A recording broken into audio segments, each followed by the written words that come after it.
দুয়ার এঁটে ঘুমিয়ে আছে পাড়া, কেবল শুনি রাতের কড়া নাড়া। তবে অবনী নয়, আমাদের দরজায় এখন কড়া নাড়ছে বুঝলেন বিধানসভা ভোট। আর এই বিধানসভা ভোটে কোন দল কত আসন পেতে পারে, কে কত শতাংশ ভোট পেতে পারে, তার একটা আভাস দেওয়ার চেষ্টা করেছে বিভিন্ন সমীক্ষক সংস্থা। দেখুন, এর আগেও আমি বলেছি, সেই 2005 সাল থেকে আমি এবিপি আনন্দে এই ওপিনিয়ন পোল আর এক্সিট পোল আপনাদের সামনে রাখি। পঞ্চায়েত থেকে পুরসভা, লোকসভা থেকে বিধানসভা, প্রত্যেকটা নির্বাচনে আমার বলতে কোনো দ্বিধা নেই যে এইসব সমীক্ষার অ্যাকিউরেসি কিন্তু ক্রমশ কমছে। কারণ ফিল্ড সার্ভে কমে যাওয়া এবং এআই এর অতিরিক্ত ব্যবহার, এর ফলে গোটা দেশেই ওপিনিয়ন পোল বা এক্সিট পোলের বিশ্বাসযোগ্যতা নিয়ে নতুন করে প্রশ্ন উঠে গেছে। 21 বছরে এই প্রথম এবার এবিপি আনন্দ নিজস্ব কোনো সার্ভে করেনি। তবে আগেই বলেছি, নামী সমীক্ষক সংস্থার বাংলার বিভিন্ন ভোট নিয়ে যে সমস্ত সমীক্ষা করবে, আমাদের স্টুডিওতে আলোচনার সূত্রে তাদের সমীক্ষা দেখাতে আমার কোনো আপত্তি নেই, তবে অবশ্যই with a pinch of salt. আমি আজ প্রথমে দেখাবো সমীক্ষক সংস্থা ম্যাট্রিজের ওপিনিয়ন পোল। ম্যাট্রিজ এই সমীক্ষা করে 17ই মার্চ থেকে 4 এপ্রিল, মার্জিন অফ এরার ±3%। আমি প্রথমে দেখব ম্যাট্রিজ কি বলছে, কত শতাংশ ভোট এবং কটা আসন কে পেতে পারে। এই ম্যাট্রিজের সমীক্ষা বলছে যে তৃণমূল পেতে পারে 140 থেকে 160টা আসন, বিজেপি পেতে পারে 130 থেকে 150টা আসন, অন্যান্যরা পেতে পারে 8 থেকে 16টা আসন। এবার দেখব ম্যাট্রিজের শতাংশের হিসেব। ম্যাট্রিজ বলছে তৃণমূল কংগ্রেস পেতে পারে 43% ভোট, বিজেপি পেতে পারে 41% ভোট এবং অন্যান্যরা পেতে পারে 16% ভোট। ঠিক এই জায়গা থেকে আমি পরের আরেকটা সমীক্ষক সংস্থা চাণক্য স্ট্র্যাটেজিস, তাদের ওপিনিয়ন পোলে ঠিক কি বলছে আপনাদের দেখাবো, কোন দল কত আসন পেতে পারে। প্রথমে চাণক্য স্ট্র্যাটেজিস বলছে যে তৃণমূল কংগ্রেস পেতে পারে 155 থেকে 165টা আসন, বিজেপি পেতে পারে 110 থেকে 115টা আসন, অন্যান্যরা পেতে পারে 9 থেকে 14টা আসন। ভোটের শতাংশের হিসেবে যদি আসি, তাহলে চাণক্য স্ট্র্যাটেজিস বলছে তৃণমূল কংগ্রেস পেতে পারে 45 থেকে 47% ভোট, বিজেপি পেতে পারে 40 থেকে 42% ভোট, অন্যান্যরা পেতে পারে 12 থেকে 16% ভোট। এইবার দেখাবো যে ভোট ভাইব নিউজ 18-এর ওপিনিয়ন পোল, সেখানে কি বলা হচ্ছে। প্রথমে আসনের হিসেবে আসি। আসনের হিসেবে তৃণমূল কংগ্রেস পেতে পারে 159 থেকে 169টা আসন, বিজেপি পেতে পারে 120 থেকে 130টা আসন, অন্যান্যরা পেতে পারে 3 থেকে 7টা আসন। পার্সেন্টেজের হিসেবে আসি। ভোটের পার্সেন্টেজ বলছে যে এই ভোট ভাইব এবং নিউজ 18 ওপিনিয়ন পোল বলছে যে তৃণমূল কংগ্রেস পেতে পারে 44% ভোট, বিজেপি পেতে পারে 40% ভোট, বামফ্রন্ট পেতে পারে 4% ভোট, কংগ্রেস পেতে পারে 2% ভোট। বলতে চাননি এই সমীক্ষায় অংশগ্রহণ করেননি 3% এবং এখনও ঠিক করেননি 7%। আমি দ্রুত একবার প্রতিক্রিয়ায় যাব। বিশ্বনাথ চক্রবর্তী। সুমনদা, এই সমীক্ষক যতগুলো সমীক্ষা হয়েছে, হ্যাঁ, আমি পার্সোনালি কিছু জানি যে যারা যখন করা হয়েছে তখন অ্যাডজুডিকেশনে 60 লক্ষ নাম ছিল। মানে আপনি লাস্ট লোকসভা নির্বাচনে তৃণমূল আর বিজেপির তফাৎ ছিল 42 লাখ, আপনি 60 লাখের সম্পর্কে জানেনই না, আপনি সমীক্ষা শুরু করে দিয়েছেন এবং ফলাফলও দিয়ে দিলেন। এটা গেল একটা দিক। এই সবগুলো সমীক্ষা মানে একটা বাদ দিয়ে আমি ব্যক্তিগতভাবে জানি যে যারা টেলিফোনের মাধ্যমে মানুষের মতামত নিয়েছে, একটা পশ্চিমবাংলায় আমি একটু যোগ করি, এখন অনেকেই আমার ফোনেও এসছে, আমি শিওর প্রত্যেকের ফোনে এসছে, একদম সরাসরি ফোন করা হচ্ছে এবং কনস্টিটিউয়েন্সি জানা হচ্ছে, কাকে ভোট দেবে জানা হচ্ছে। আমার একটা প্রাইমারি মৌলিক প্রশ্ন আছে, সেটা হচ্ছে সম্পূর্ণ অচেনা কেউ যদি ফোনে আপনাকে জিজ্ঞেস করে আপনি কাকে ভোট দেবেন, কেউ কি সঠিক কথা বলবেন? আমি ফিয়ার ফ্যাক্টর বাদ দিচ্ছি, কিন্তু কেউ সম্পূর্ণ অজানা একটা টেলিফোন কলে কাকে ভোট দেবেন, এত গুরুত্বপূর্ণ গণতন্ত্রের ভিত্তি, একেবারে ভিত যে প্রশ্নের উত্তর সেটা বলে দেবেন? আমি জানি না, ওই জন্য আমি বললাম শুরুতে with a pinch of salt. হ্যাঁ, এবং আপনাকে বলতে চাই যে আপনার কাছে যখন টোটাল ভোটার তালিকা না থাকবে, আপনি আজকেও জানেন না, আপনি 152টা কেন্দ্রেরও চূড়ান্ত ভোটার তালিকা আপনার কাছে নেই। ফলে আপনি কিসের ভিত্তিতে স্যাম্পলিংটা করবেন? আমরা তো ভোটার তালিকা পাই, তার কনটেক্সটে স্যাম্পলিংটা করি। ফলে এই স্যাম্পলিংয়ের মধ্যে এরর থাকার সম্ভাবনা 100%। আর টেলিফোনিক ইন্টারভিউ আর পার্সোনাল ইন্টারভিউর মধ্যে বিরাট তফাৎ, আকাশ পাতাল তফাৎ। প্রত্যেকেই দিল্লি সংস্থা, প্রত্যেকেই কিছু লোক নামিয়ে দিয়েছে, তারা তাদের মতন করে কল সেন্টার থেকে সমানে ফোন মারছে ওই ভোটার তালিকা বা মানে কন্ট্যাক্ট নাম্বার নিয়ে, তাদের মতন করে কিছু উত্তর জোগাড় করছে। এবং আরেকটা জিনিস হলো যে একটা পোলারাইজ স্টেটে কিন্তু আপনার যদি লার্জ স্যাম্পলিং না হয় এবং কনস্টিটিউয়েন্সির স্যাম্পলিংটা যদি প্রপারলি না হয়, তাহলে কিন্তু মেলার সময়, যেমন আমি বলছি 146টা বিধানসভা কেন্দ্র আছে যেখানে মুসলিম সম্প্রদায়ের মানুষ 20 থেকে 65%, 70% পর্যন্ত আছে, 20%-এর উপরে। এমন 74টা কেন্দ্র আছে যেখানে মুসলিমরা 40% থেকে প্রায় 74% পর্যন্ত আছে। আমি সেই কারণেই বলছি যে একটা লার্জ যদি কনস্টিটিউয়েন্সি স্যাম্পলিংও না হয়, তাহলে কিন্তু আপনি কিন্তু কোনো কনক্লুশনে রিচ করতে পারবে না। একই সাথে আপনাকে বলি যে যেই সময় এই সার্ভেগুলো হচ্ছে সেই সময় কিন্তু আমাদের প্রার্থী তালিকা চূড়ান্ত হয়নি। ইনফ্যাক্ট আগামীকাল হবে উইথড্রলের দিন প্রথম পর্যায়ের, তারপরে আপনি একটা চূড়ান্ত মানে প্রার্থী তালিকা পাবেন। প্রার্থীও কোনো মার্জিনাল সিটগুলোতে, গতকালই আপনাকে বলছিলাম যে গত লোকসভা নির্বাচনের কন্টেক্সটে 10,000 বা তার কমের ভোটে প্রায় 89টা সিটে জয় পরাজয় হয়েছে। এবার আপনি আমায় বলুন, প্রার্থী একটা ইম্পর্টেন্ট ভেরিয়েবল, প্রার্থী একটা ইম্পর্টেন্ট ফ্যাক্টর, এবং প্রার্থীর উপর ভিত্তি করে কিন্তু ওই সুইংটা যদি হয়, সামান্য সুইং হয়ে গেলে কিন্তু জয় পরাজয় নির্ধারণ হবে। আপনি প্রার্থী আপনার সাথে ছিল না, আপনি সমীক্ষার কাজ চালিয়ে গেছেন। এবং স্টার ক্যাম্পেইনার, ধরেন নরেন্দ্র মোদী সমেত স্টার ক্যাম্পেইনাররা আগামীকাল থেকে নামছে। মমতা বন্দ্যোপাধ্যায় ডেফিনেটলি নেমেছে, অভিষেক বন্দ্যোপাধ্যায় নেমেছে, কিন্তু আদার সাইড এখনও নামেনি। ফলে এই এতগুলো ভেরিয়েবল আপনার হাতের বাইরে আপনি পরিষ্কার সমীক্ষা দেখাচ্ছেন, তাহলে মমতা বন্দ্যোপাধ্যায় যেটা দাবি করছে যেগুলো সব বিজেপির বা দিল্লির থেকে আসা লোকজনের স্যাম্পল, এর মধ্যে কি অন্যায় আছে? কিন্তু at the same time আপনাকে বলছি, দেখুন একাডেমিক ডিসকাশন হতে পারে না একাডেমিক ডিসকাশন। একটা জিনিস আমি আপনাকে বলি, আমার নিজের অভিজ্ঞতা বলছে, সেটা হলো একটা তীব্র অ্যান্টি এস্টাবলিশমেন্ট আছে, কিন্তু তীব্র সরকার বিরোধী হাওয়াটাও যে আবার হিন্দু মুসলিমের কনটেক্সটে বিভাজিত হয়। কোনো মানে আমি যখন গ্রামগুলোতে যাচ্ছি সুমনদা, মুসলিমরাও তারা কিন্তু বিরোধিতা করছে, কিন্তু যখন বিজেপিকে ভোট দেবো কিনা প্রশ্ন আসছে, তখন তারা কিন্তু পরিষ্কার করে বলছে বিজেপিকে ক্ষমতার বৃত্তে বাইরে রাখার জন্য আমরা তৃণমূলকে ভোট দিব, মানে দিতে বাধ্য অবস্থা তৈরি হচ্ছে। ফলে মানে অ্যান্টি ইনকম্বেন্সি স্ট্রং থাকলেও যেহেতু এখানে একটা আইডেন্টিটি পলিটিক্স স্ট্রং আছে, ফলে শেষ পর্যন্ত কিন্তু মানে তীব্র বিরোধিতার পরে, নাহলে আপনি আমায় বলুন শুভেন্দু অধিকারী 177 আসনের কথা বলে কেন? 2011 সালে যখন পরিবর্তন এসেছিল, মমতা বন্দ্যোপাধ্যায় তো বলেছিলেন 294টা কেন্দ্রেই বামফ্রন্টকে হারাবো। শুভেন্দু তো বলতে পারছে না 294টা কেন্দ্রে আমি তৃণমূলকে হারাবো। শুভেন্দুকেও বলতে হচ্ছে 177টা কেন্দ্র, কারণ শুভেন্দু ভালো করে জানে পলিটিশিয়ান হিসাবে যে মুসলিম যে কেন্দ্র আছে 120টার মতন, সেখানে আমরা ভার্চুয়ালি নেই। বেশ, আমি একেবারে মাইক্রো ডিটেলসে আসবো, কিন্তু তার আগে একটা মজার অভিজ্ঞতা বলি। সেটা হচ্ছে শুরুর দিকে আমরা যখন করতাম, যখন এই সার্ভে, ওপিনিয়ন পোল, এই ধরনের শব্দগুলোই একেবারে শহরের মানুষের কাছে তো বটেই, গ্রামের মানুষের কাছে আরও বেশি একেবারে অচেনা শব্দ ছিল। তখন সংস্থার নাম ছিল বহুজাতিক সংস্থা এসি নিয়েলসন, পরে যে সংস্থার নাম হয় দ্য নিয়েলসন কোম্পানি। তো তাদের গাড়ি টাড়ি থেকে সমীক্ষকরা নামলেন। বহু ক্ষেত্রে প্রায়ই মানে ধরুন এইরকম হয়েছে, পরপর 3 দিন ফোন এসেছে পুলিশি সাহায্য চেয়ে যে তাদের খেজুর গাছে বেঁধে রাখা হয়েছে।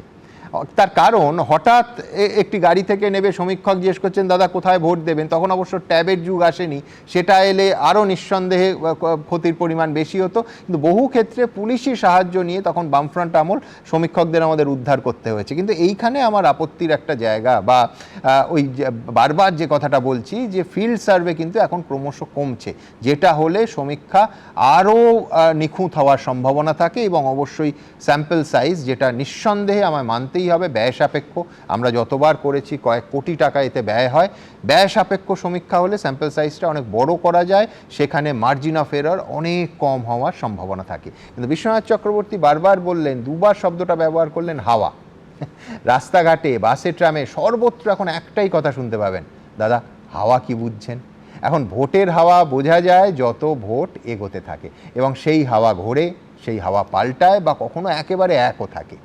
যে সংস্থাগুলো এখনো পর্যন্ত ওপিনিয়ন পোল প্রকাশ করেছে, তার মধ্যে মাট্রিজ এবং ভোট ভাইব একাধিক দফায় সমীক্ষা করেছে বলে তারা জানিয়েছে। এই দুটো সংস্থা অর্থাৎ ম্যাট্রিজ 2 দফায় এবং ভোট ভাইব নিউজ 18 3 দফায়, তাদের ট্রেন্ডটা একটু দেখে নেবো, মানে কতটা পাল্টেছে। মানে ওই সুকুমার রায়ের ভাষায় বললে বাড়তির দিকে না কমতির দিকে। কার ট্রেন্ড কোন দিকে দেখুন। আমি বাংলার মানুষকে অভিনন্দন জানাবো, কারণ সরকার আমরাই গর্ব। যা যা করেছেন সব কিছুর বিচার আর হিসাব 4 তারিখের পরে। আর মাত্র 2 সপ্তাহ পরই রাজ্যে হাই ভোল্টেজ বিধানসভা নির্বাচন। সময় যত এগিয়ে আসছে ততই বাড়ছে উত্তাপ। এই নির্বাচন কি সাক্ষী হবে ফের পরিবর্তনের, নাকি পশ্চিমবঙ্গবাসী দেখবে প্রত্যাবর্তন? তা নিয়ে চলছে নানা কাটাছেঁড়া নানা হিসেব নিকেশ। বিভিন্ন ওপিনিয়ন বলে উঠে আসছে নানা তথ্য। সময় সময় তা পাল্টেও যাচ্ছে। যেমন 15ই মার্চ ম্যাট্রিস আইএএনএস একটি সমীক্ষা করেছিল, যেখানে ইঙ্গিত মেলে তৃণমূল পেতে পারে 155 থেকে 170টি আসন, বিজেপি 100 থেকে 115টি আসন পেতে পারে, অন্যান্য দল পেতে পারে 5 থেকে 7টি আসন। কিন্তু 6ই এপ্রিল ম্যাট্রিস যে সমীক্ষা করেছে তাতে আবার ইঙ্গিত মিলেছে তৃণমূল পেতে পারে 140 থেকে 160টি আসন, বিজেপি 130 থেকে 150টি আসন পেতে পারে, অন্যান্য দল পেতে পারে 8 থেকে 16টি আসন। অর্থাৎ 2 দলের মধ্যে কড়া টক্করের ইঙ্গিত। ভোট 5 এবং নিউজ 18ও ইতিমধ্যে 3 রাউন্ড ওপিনিয়ন পোল করেছে। প্রথম রাউন্ডে ইঙ্গিত মিলেছিল তৃণমূল পেতে পারে 184 থেকে 194টি আসন, বিজেপির ঝুলিতে যেতে পারে 98 থেকে 108টি আসন, অন্যান্য দল 1 থেকে 3টি আসন পেতে পারে। ভোট 5 এবং নিউজ 18-এর দ্বিতীয় রাউন্ডের সমীক্ষায় আবার আভাস পেলে তৃণমূল 169 থেকে 179টি আসন পেতে পারে, বিজেপির ঝুলিতে যেতে পারে 113 থেকে 123টি আসন, অন্যান্য দল সর্বোচ্চ 4টি আসন পেতে পারে। ভোট 5 এবং নিউজ 18-এর ওপিনিয়ন পোলে তৃতীয় রাউন্ডে এই পরিসংখ্যান ফের কিছুটা বদলে যায়। সেখানে ইঙ্গিত মেলে তৃণমূল 159 থেকে 169টি আসন পেতে পারে, বিজেপি জিততে পারে 120 থেকে 130টি আসনে, অন্যান্য দল সর্বোচ্চ 3 থেকে 7টি আসন পেতে পারে। অর্থাৎ সংখ্যা লাগাতার বদলাচ্ছে। ওপিনিয়ন পোল ভোটের ফলের পূর্বাভাস নয়, ভোটের আগে মানুষ কি ভাবছে তার একটা আভাস পাওয়ার চেষ্টা মাত্র। কোনো ক্ষেত্রে ওপিনিয়ন পোল মেলে, কোথাও আবার সম্পূর্ণ ভুল প্রমাণিত হয়। তাই প্রকৃত ফল জানতে অপেক্ষা করতে হবে 4 মে পর্যন্ত। এবিপি আনন্দ। দেখুন, সমীক্ষাকে ধ্রুব সত্য মনে করে আনন্দিত বা ক্ষুব্ধ বা হতাশ হওয়ার কোনো জায়গাই নেই, কারণ সমীক্ষা কখনো মেলে, কখনো একেবারেই মেলে না। 2023-এ কর্ণাটক বিধানসভা নির্বাচনে কংগ্রেস জয়ী হলেও দেশের প্রায় সবকটা নামী সমীক্ষক সংস্থা বিজেপিকে অনেক এগিয়ে রেখেছিল, যা ভোটের ফল বেরোনোর পর একেবারে উল্টো প্রমাণিত হয়। আবার 2011 সালে এবিপি আনন্দ এসি নিয়েলসনের সমীক্ষা প্রায় হুবহু মিলে গেছিল, এমনকি আলাদা আলাদা বিধানসভা কেন্দ্রের জয় পরাজয় ধরেও। আবার বহুবার এবিপি আনন্দ দেখানো সমীক্ষা মেলেওনি। তবে 140 কোটির দেশে সমীক্ষা যদি ধ্রুব সত্য হতো, তাহলে এত কোটি কোটি টাকা খরচ করে নির্বাচন করাতেই হতো না, একটা সমীক্ষা করিয়েই সরকার গঠন করা যেত, যেটা হয় না এবং বাস্তবে হাস্যকর। আমার পরের বক্তা শুভময়দা, এর সঙ্গে 27 লক্ষ বা বৃহত্তরভাবে প্রায় 90 লক্ষ মানুষ বাদ যাওয়ার অঙ্কটা যদি যোগ করি, এবং এই সমীক্ষার কাজটা এবারে কতটা কঠিন হলো? না শুনবো, একটা উত্তর অবশ্যই আছে, সেটা হচ্ছে মানে সমীক্ষার ফলটা নিয়ে বলছি আর কি। সেটা হচ্ছে ওজন 250 আর বয়স 37। মানে এবারে মোটামুটি ভোটের ফল যখন বেরোবে তখন এটা বেরোবেই আর কি, ওজন 250 আর বয়স 37। এবং এই যে ভোটের ফলাফল নিয়ে আমরা মোটের ওপর যে জায়গায় দাঁড়িয়ে আছি, সেখানে যে যে প্রশ্নগুলো আমরা করবো আর কি, ধরুন ডার্বি, আমাদের ভবানীপুরে ডার্বি হচ্ছে, আগের বারও হয়েছে, এবারও ডার্বি হচ্ছে। এবার ডার্বিতে কে জিতবে? এই যে ডার্বি গোছের ঘটনাগুলো যখন ঘটে, যখন মোহনবাগান ইস্ট বেঙ্গল খেলে, তখন আসলে যেটা হয় সেটা হচ্ছে জয় পরাজয়ের ব্যবধানটা অত্যন্ত কম থাকে। এবার জয় পরাজয়ের ব্যবধানটা যখন অত্যন্ত কম থাকে, তখন সেটা বোঝার জন্যে প্রচুর স্যাম্পল সাইজ লাগে, না হলে বলা যায় না একদম। সুতরাং মমতা বন্দ্যোপাধ্যায় জিতবেন না শুভেন্দু অধিকারী জিতবেন, এইটা বলার জন্যে এবং মোটের ওপর খুব বেশি স্যাম্পল নিয়ে যদি করতেই যাই, তাহলে তো ভোটটাই তো হবে, তার জন্যই অপেক্ষা করা যেতে পারে। এবং পশ্চিমবঙ্গের ভোটের ক্ষেত্রে একটা বড় সমস্যা আছে, সেটা হচ্ছে যে স্যাম্পল তো পড়াশোনার বিষয়, স্যাম্পলে তো আবার এখানে বায়াস ঢোকাতে হবে। অর্থাৎ কটা বুথে পাড়ার শক্তিশালী মানুষ কতটা ঢুকলেন, এই জায়গাটাও তো এই যে যারা ভোট সমীক্ষা করেছেন, তারা করেছেন নাকি যে ওই পাড়ার মস্তানরা গিয়ে কতগুলো ভোট নিলেন? এটা না করলে কি করে হবে? যার গায়ের জোর বেশি তিনি বুথটা দখল করতে পেরেছেন কিনা, এগুলো তো ওনারা সিমুলেশনের মধ্যে আনেননি। ফলে যে স্ট্যাটিস্টিক্সের কথা হচ্ছে আর কি, সেই স্ট্যাটিস্টিক্সে ওই মানে ওজন টোজন বাড়া কমা এই ঘটনাগুলো ঘটবে। আরেকটা পশ্চিমবঙ্গে বহু দশক ধরে ধ্রুব সত্য, সেটা হচ্ছে ফিয়ার ফ্যাক্টর। একেবারে। কজনের সামনে, এক তো আমার ব্যক্তিগত গোপনীয়তা, আমি কাকে ভোট দিই নাগরিক হিসেবে ভাই তোমায় বলবো কেন, সম্পূর্ণ অচেনা সমীক্ষকের কাছে আমি আমার হৃদয়কে উন্মুক্ত করব কেন। দুই হচ্ছে যে বলার পরে আমি যদি সত্যি কথা বলি, আমার যে পরিবেশে যে ইয়েতে থাকতে হবে, এ তো আজকের সমস্যা নয়। এইখানে কিন্তু বহুদিনের একেবারে সমস্যা। একটা সহজ জিনিস আছে, সেটা হ্যাঁ। বলি, যেটাই কিন্তু কোনো রকম ডিসক্লোজ না করে এটা বলা যায়। ধরা যাক হ্যাঁ। আমি সিপিএম আর কংগ্রেস বেশি আসন পাবে, আপাতত ধরছি না, হ্যাঁ। হলে মনে হয় ভালোই হবে। হ্যাঁ। সংসদীয় গণতন্ত্রের পক্ষে, বহুদলীয় গণতন্ত্র তো, বিজেপি আর তৃণমূল মিলে তো আগের বার 294-এর মধ্যে 293 নিয়ে নিয়েছে, এবারও সেই সম্ভাবনাই বেশি। এবার ধরা যাক আমি কাউকে গিয়ে জিজ্ঞেস করছি যে আচ্ছা তুমি বিজেপিকে ভোট দেবে না তৃণমূলকে ভোট দেবে, এই প্রশ্নটা তার তো উত্তর দেওয়ার কথা না। এবার ধরে নি তাদের মধ্যে বেশ একটা তুমুল লড়াই হচ্ছে, এটা বিজেপিও পছন্দ করবে না, তৃণমূলও পছন্দ করবে না, তারা বলবে আমরা জিতে গেছি। ধরা যাক তুমুল লড়াই হচ্ছে, তাহলে এর একটা সুন্দর উপায় আছে। ধরা যাক পশ্চিমবঙ্গের মানুষ সমসংখ্যক ভাত খান আর রুটি খান। এবার তাকে আমি বলতে পারি যে তুমি তোমার কাছে একটা কয়েন টস করো, করে তুমি দেখো হেড পড়লো না টেল পড়লো। এবার তুমি সেটা আমাকে বলো না, বলে আমি ধরে নিচ্ছি এই প্রশ্নটা যে ভাত খাওয়া রুটি খাওয়া 50% 50% করে, তোমার যদি টেল পড়ে তুমি ভাত খাও না রুটি খাও এর উত্তরটা দাও, ক বা খ। আর যদি উল্টোটা পড়ে তাহলে তুমি ক বা খ বলে তৃণমূল বা বিজেপির উত্তরটা দাও, অর্থাৎ সে কই বলবে টসটা করার পর। এইটা যদি কিন্তু করা যায় তাহলে তার কোনো রকম খবর বেরোলো না, এবং ওই যে প্রবাবিলিটিটা এলো তার থেকে কিন্তু একেবারে মানুষের কাছে না জেনে করা যায়। কিন্তু এই টেলিফোনিক যে ফোন যেগুলো করা হচ্ছে, এগুলো খুব একটা দায়িত্ব নিয়ে একটু, মানে আমি যেটার উদাহরণ দিলাম সেটা তো একেবারে যারা ধরুন স্ট্যাটিস্টিক্স পড়েন তারা প্রথম বছরেই হয়তো ব্যাচেলার্স পড়তে গিয়ে পড়েন, এবং এই জিনিসগুলো যে করা হয় না সেই কারণেই এই যে সার্ভেগুলোর বিনোদনী মূল্য অত্যন্ত বেশি। এবং দ্বিতীয় একটা খুব সিরিয়াস কথা, সেটা হচ্ছে আমরা তো Trinamool BJP setting, CPM Ram বাম সেটিং, তৃণমূলের সঙ্গে কারুর সেটিং, এই নিয়ে আলোচনা করি।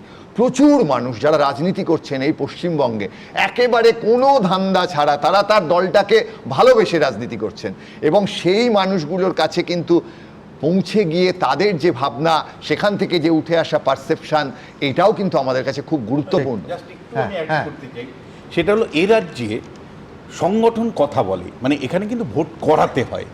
আপনি ইমিডিয়েটলি উদাহরণ দেবেন যে 77 সালে তো কোনো সংগঠন ছাড়া জিতেছিল, 77 আর 2026-এর মধ্যে 50 বছরের তফাৎ। রাজ্য রাজনীতি দিয়ে অনেক মানে জল গড়ে গিয়েছে।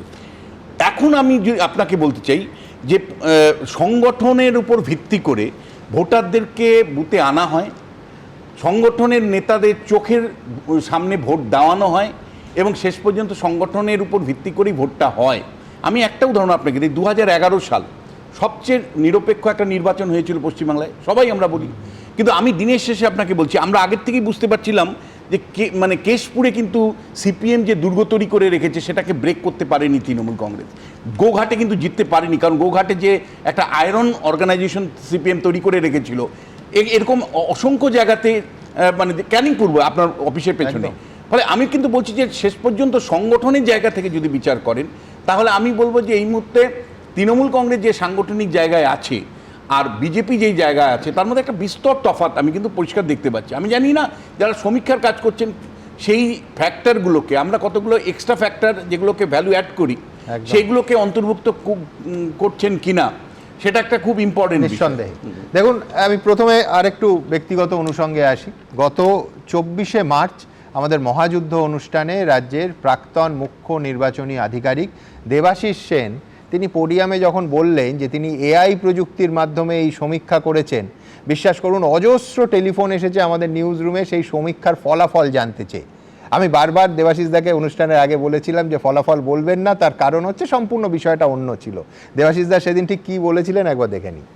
যে সমরযুদ্ধটা হচ্ছে প্রতি মুহূর্তে আপনি এআই এর মাধ্যমে কতটুকু ইনফ্লুয়েন্স করছে সেটা দেখা যায়। কৌতূহলবশত আমি বেটিং সার্কেলে, ইন্টারন্যাশনাল বেটিং সার্কেল সম্বন্ধে এআই কী বলছে সেটাও দেখার চেষ্টা করলাম। ভারতবর্ষে বেটিং নিয়ে কিন্তু, ইলেকশন নিয়ে কিন্তু কোনো বেটিং করা যায় না, কিন্তু বিদেশে বিটকয়েন নিয়ে বা ক্রিপ্টোকারেন্সি নিয়ে করা যায়। ফলাফল বলছি না, কিন্তু কত অডস দিচ্ছে, কে জিতবে পশ্চিমবঙ্গে, সেটা কিন্তু সেখান থেকে একটা আঁচ পেলাম। যেটা মজার ব্যাপার আপনাদের সঙ্গে শেয়ার করতে চাই, সেখানে দেখাচ্ছে ডিসেম্বর, জানুয়ারি, ফেব্রুয়ারি একটা ধারা বেরাচ্ছে, ট্রেন্ড কিন্তু পাল্টাচ্ছে। আর দলের নাম ধরে ওরা বলছে এই সার্কেলের স্পেকুলেশন হচ্ছে, চেঞ্জ হচ্ছে। এবং যেমন ব্রিটিশ গভর্নমেন্টের প্রাইম মিনিস্টার এককালে বলেছিলেন 1 সপ্তাহ পলিটিক্সের বিরাট সময়, সুতরাং শেষ পর্যন্ত কি হবে সেটা সত্যি কেউ জানে না। দেখুন, শুধু বিনোদন নয়, একাডেমিক ইন্টারেস্ট থেকেও নিঃসন্দেহে এআই জেনারেটেড দেবাশিস দার এবং তার সঙ্গে প্রাক্তন সিইওর অভিজ্ঞতা মিশিয়ে তিনি কোন ডেটায় পৌঁছেছেন সেটা একবার দেখে নিই দ্রুত ওয়ালে। দেবাশিস দা দুটো পদ্ধতি অবলম্বন করেছেন। আমি প্রথমে যেটা দেখাচ্ছি এটা হচ্ছে চ্যাট জিপিটি গো এর মাধ্যমে বুধবার বেলা 12টা পর্যন্ত পাওয়া এই তথ্য অনুযায়ী এই সমীক্ষা উঠে এসেছে। দেবাশিস দার এই প্রথম তথ্য অনুযায়ী প্রথম রুটটা বলছে তৃণমূল কংগ্রেস পেতে পারে 148 থেকে 165টা আসন, বিজেপি পেতে পারে 125 থেকে 142টা আসন। এবার এই রুটের পার্সেন্টেজটা দেখে নেব। এই প্রথম রুটের পার্সেন্টেজ অর্থাৎ চ্যাট জিপিটি গো এর মাধ্যমে বুধবার বেলা 12টা অবধি তথ্যের ভিত্তিতে এই সমীক্ষা, তৃণমূল কংগ্রেস পেতে পারে 43 থেকে 44% ভোট, বিজেপি পেতে পারে 42 থেকে 43% ভোট। এরপর রুট 2, সেকেন্ড রুটের দিকে যাব আমরা। রুট 2 দেবাশিস দা করেছেন, এটা হচ্ছে জেমিনাই প্রো, বুধবার দুপুর 2টো অবধি এই তথ্যের ভিত্তিতে এই সমীক্ষা করা। সেখানে তৃণমূল কংগ্রেস পেতে পারে 165 থেকে 182টা আসন, বিজেপি পেতে পারে 92 থেকে 108টা আসন। আর এই রুট 2 পার্সেন্টেজটা দেখে নেব। শতাংশের হিসেব যদি দেখি তাহলে তৃণমূল কংগ্রেস এই 2 নম্বর রুটে পেতে পারে 45% আসন, বিজেপি পেতে পারে 42% আসন। আমি আরেকটু বিস্তারিত দেবাশিস দার কাছ থেকে জেনে নেব। আমি আগেই বলেছি যে এআই কিন্তু সমস্ত পাবলিক মিডিয়ামকে স্ক্যান করতে পারে। ওকে কিন্তু যেভাবে প্রম্পট দেওয়া হবে, যেভাবে প্রম্পট ইঞ্জিনিয়ারিং করা হবে, সেভাবে গাইড করা যায়। এক্ষেত্রে চ্যাট জিপিটি এবং জেমিনাই এর দুজনের ইনস্ট্রাকশনের একটা স্লাইড তারতম্য ছিল, বলে দিই। চ্যাট জিপিটিকে বলা হয়েছিল যে তুমি একজন নির্বাচন বিশেষজ্ঞ, সমস্ত জিনিস পর্যবেক্ষণ করো, কে প্রার্থী কী ঘটনা ঘটছে, কী করে করবে, যত publish news paper, TV media, digital media আছে সেখানে খোঁজো, পড়ো, বোঝো এবং তার ইনফ্লুয়েন্স কী হতে পারে দেখো। কিন্তু তুমি কোনো ওপিনিয়ন পোল বা এক্সিট পোল কনসাল্ট করতে পারবে না। এটা ক্লিয়ার। অর্থাৎ আমি রিপিট করছি যে অন্য কারুর সমীক্ষা থেকে এই এআই কোনো রকম তথ্য আহরণ করতে পারবে না, এটা একদম আপনি কন্ডিশন বেঁধে দিয়েছেন। কন্ডিশন বেঁধে দিয়েছে। আমার দ্বিতীয় আরেকটা প্রশ্ন যে প্রাক্তন একটু এটা কিন্তু ইনকমপ্লিট হলো। সেকেন্ডটা যেটা চ্যাট জিপিটি এটাকে বললাম, আর জেমিনি প্রোকে যে আমরা দিলাম যে ইনস্ট্রাকশন, তাকে এরকম কোনো বাধা নিষেধ দিলাম না। তাকে বললাম যা পারো, যেখান থেকে পারো, ইলেকশন কমিশনের বক্তব্য, এসআইআর, দুজনকেই বলা হয়েছে এগুলো দেখো, কিন্তু ওপিনিয়ন পোল নিতে পারবে না, এইটা ওয়ার্নিংটা রাখা হয়। আচ্ছা, আমি এইখানে বলবো যে প্রাক্তন মুখ্য নির্বাচনী আধিকারিক হিসেবে আপনার অভিজ্ঞতা এই দুটো সমীক্ষায় রুট 1 অ্যান্ড রুট 2 দুটোর ক্ষেত্রেই মানে কিভাবে আপনি কাজে লাগিয়েছেন? এটাতে আমি যেটা দেখেছি যে বা পর্যবেক্ষণ করে মেশিনকে বলতে হয়, এআই এলএলএমকে বলতে হয় তুমি কোনটা বিচার করবে, ভোটকে কি এফেক্ট করতে পারে। ধরুন ডাইরেক্ট বেনিফিট ট্রান্সফার, যেটা এখানে লক্ষ্মীর ভাণ্ডার বা অন্য ভাতা বলে, এইগুলো নিঃসন্দেহে অনেকটা প্রভাবিত করে।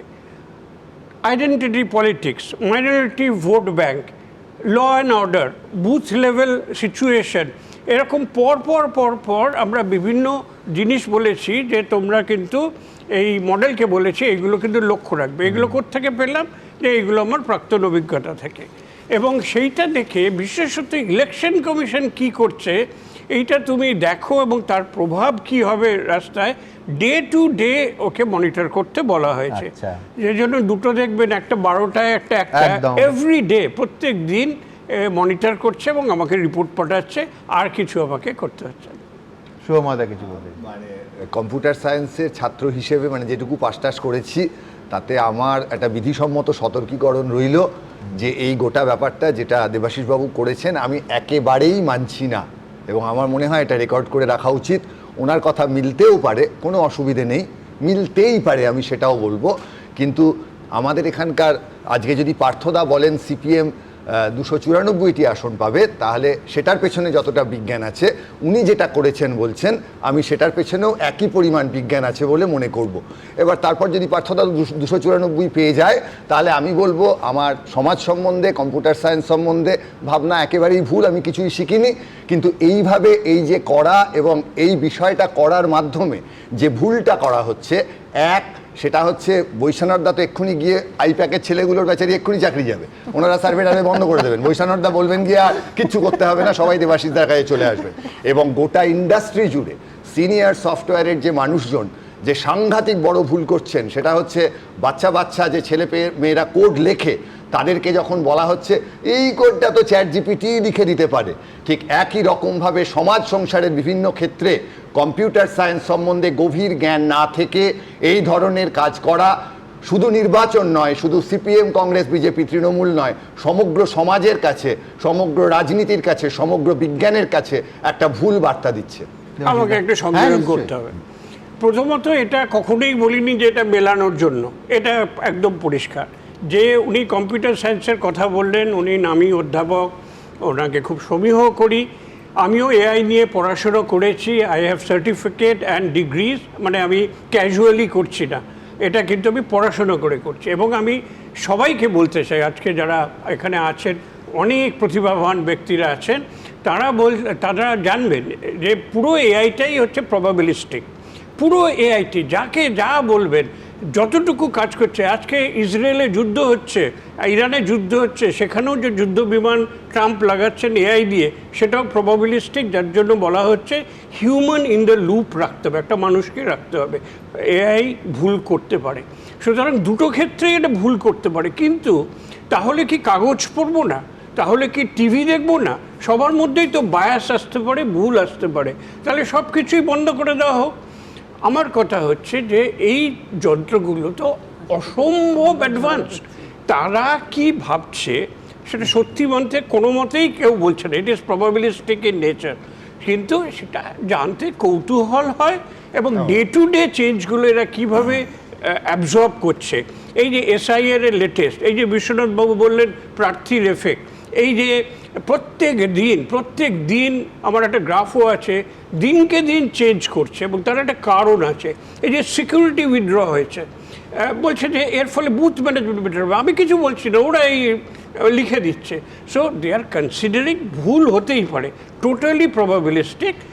এটা কিন্তু আমি কখনোই বলিনি যে এটা সত্য বা এটা মেলার জন্য বলা। আমার কিন্তু আমার কিন্তু প্রশ্নটা সত্য মিথ্যা নিয়েই নয়, কারণ এটা মিলতেই পারে, হাত দেখলেও মিলতে পারে। হাত দেখে যদি বলি যে বিজেপি বা তৃণমূল জিতবে, এটা বলতেই পারি। আমি বলছি এই যে মেথোডোলজি, এই মেথোডোলজির জায়গাতেই আমার আপত্তি আছে। অর্থাৎ পার্থদা যদি আজকে ভোট প্রচার না করে এআই দেখে কালকে সেই এআইকে লার্ন করিয়ে বলে দেন টালিগঞ্জে আমি জিতছি, আমি তখন বলবো পার্থদার রাজনীতির যে ফান্ডামেন্টাল জায়গা, প্রাথমিক জায়গাটাই ভুল। এবং এই এআই কন্ট্রোল যে রাজনীতি এবং তার যে আলোচনা, আমার ধারণা এর বিরুদ্ধে সমস্ত রাজনৈতিক দলের অবশ্যই বলা উচিত যে এই জিনিসগুলো করাটার ক্ষেত্রে বিনোদনের জন্য ঠিক আছে, মজার জন্য ঠিক আছে, কিন্তু সঠিক বাস্তব একটা মানুষের মন বোঝার ক্ষেত্রে এই ধরনের ঘটনা সমস্ত রাজনৈতিক দলের কর্মীকে ভুল পথে পরিচালিত করে। দেখুন, আমি এখানে শুধু একটু যোগ করি, সেটা হচ্ছে আপনারা তো জানেন আমি এখন নয় গত মাস থেকে বলে যাচ্ছি যে এআই এর কারণে আমার নিজের ব্যক্তিগতভাবে মনে হয় যে এখন অ্যাকিউরেসি কমেছে, কারণ ফিল্ড সার্ভেটা ক্রমশ কমছে। এবং কি মজার জিনিস দেখুন, কিছুক্ষণের জন্য এআইটাকে দূরে সরিয়ে রাখুন, এবিপি আনন্দ এই 21 বছরে এই ওপিনিয়ন পোল এবং এই এক্সিট পোল শুধু যে প্রত্যেক নির্বাচনে, আবার বলছি পুরসভা, পঞ্চায়েত, লোকসভা, বিধানসভা সব জায়গায় দেখিয়েছি তা নয়, একাধিক এক্সপেরিমেন্ট করার সুযোগ হয়েছে এবং যথেষ্ট ব্যয়বহুল সেই পরীক্ষা নিরীক্ষা। কীরকম ব্যয়বহুল এক্সপেরিমেন্ট? আমরা ইনফ্যাক্ট একাধিকবার একই স্যাম্পল সাইজে দুটো আলাদা সংস্থা তাদের দিয়ে সার্ভে করিয়ে দেখেছিলাম, বিশ্বনাথদার নিশ্চয়ই মনে থাকবে। আমি বলছি হতবাক হয়ে গেছিলাম, এবং যে কারণে আমি বারবার অত বছর ধরে সেই শুরুর দিন থেকে ডিসক্লেমার দিয়ে আসতাম যে এটা বিশ্বাস করবেন না, এটা ভুল হতে পারে, এটা রাজনৈতিক ভবিষ্যৎবাণী নয়। কেন করতাম? কোনো আইনি জটিলতার কারণে নয়। সুপ্রিম কোর্টের একাধিক রায়ে সমস্ত ওপিনিয়ন পোল এবং এক্সিট পোলকে ছাড়পত্র দিয়েছেন তারা। আমি করতাম শুধু অন্য জায়গা থেকে, যে ভাবুন একই স্যাম্পল সাইজ, একই লোকেশন অর্থাৎ পশ্চিমবঙ্গ, তাতে দুটো সমীক্ষক সংস্থার যে রেজাল্ট আমরা একই ভোটে পেয়েছিলাম, প্রায় একই দিন, একদিনের তফাৎ ছিল, তার সেটা আকাশ পাতাল আলাদা ছিল। সুতরাং দুটো নামই আন্তর্জাতিক সংস্থা, একটা ধরুন এক্স, একটা ওয়াই, আমি সঙ্গত কারণে আমার সবটা মনে আছে, আমি সঙ্গত কারণেই তাদের নামটা বলবো না। সেই এক্স আর ওয়াইয়ের ডেটা, সেখানে কোথাও এআই ছিল না, ফিল্ড সার্ভে ছিল, শুধুমাত্র ফিল্ড সার্ভে ছিল, তাতে যদি এত তফাৎ হতে পারে, সুতরাং খুব স্বাভাবিক যে ওই 4 তারিখ না আসা পর্যন্ত কোনো ডেটায় ভরসা করে আনন্দ বা দুঃখ পেলে তার দায়িত্ব শুধুমাত্র আপনার। মানবেন তো? শুনুন, আমি শতফুল বিকশিত হোক পক্ষে, হ্যাঁ। আমি সবসময় বহুত্ববাদের পক্ষে। ফলে এআই একটা এফোর্ট, কিন্তু আমি খুব ভালো করে জানি, আমি নিজে যেহেতু এআই কিছুটা প্রয়োগ করি, দুটোই উনি যেটা ব্যবহার করেছেন ChatGPT আর জেমিনি, দুটোই আমি প্রয়োগ করি। আমার কিন্তু বারবার মনে হয়েছে যে যা এক্সিস্টিং আছে তার সেইটাকেই সে নানা কম্বিনেশনে কিন্তু আলটিমেটলি রেজাল্টটা দেয়। কিন্তু গ্রাউন্ড রিয়ালিটি কিন্তু আমি আপনাকে বলছি, মানুষের মন অনেক কঠিন জায়গা। দ্বিতীয় যেটা, সেটা হলো যে সংগঠন, পলিটিক্যাল প্রসেস বোঝার মতন ক্ষমতা মেশিনের আছে, এটা আমি বিশ্বাস করি না।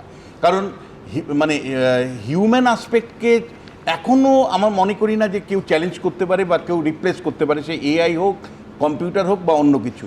আমি একটা উদাহরণ আপনাকে দিচ্ছি, যে ধরুন প্রচণ্ড বৃষ্টি হলো, বহু লোক ভোটে অংশ নিতে পারলো না, একটা রেজাল্ট কিন্তু একটা কমপ্লিটলি তারতম্য হবে। মানে এত আনসিন ফ্যাক্টর এই নির্বাচনে আসে। অথবা আপনি মনে করুন আমাদের রাজ্যে বহু মানে পেশি শক্তির উপর ভিত্তি করে নির্বাচন হয়, মানে কার্যত দেখা যায় যে গুন্ডাগার্দি এমন পর্যায়ে হয়, সকালে পাড়ায় একটা বোমা পড়লো, তাতে ভোটের পার্সেন্টেজ এদিক ওদিক হয়ে যায়। মানে কোন এআই সেটা ভেরিয়েবল যেগুলো, সেই ভেরিয়েবলগুলো মানে একটা মেশিনকে যতক্ষণ আপনি ফিট না করবেন বা আশপাশে না সে পাবেই, ততক্ষণ পর্যন্ত সে সেটাকে নিয়ে রিড করে কোনো প্রজেকশনে যেতে পারবে না।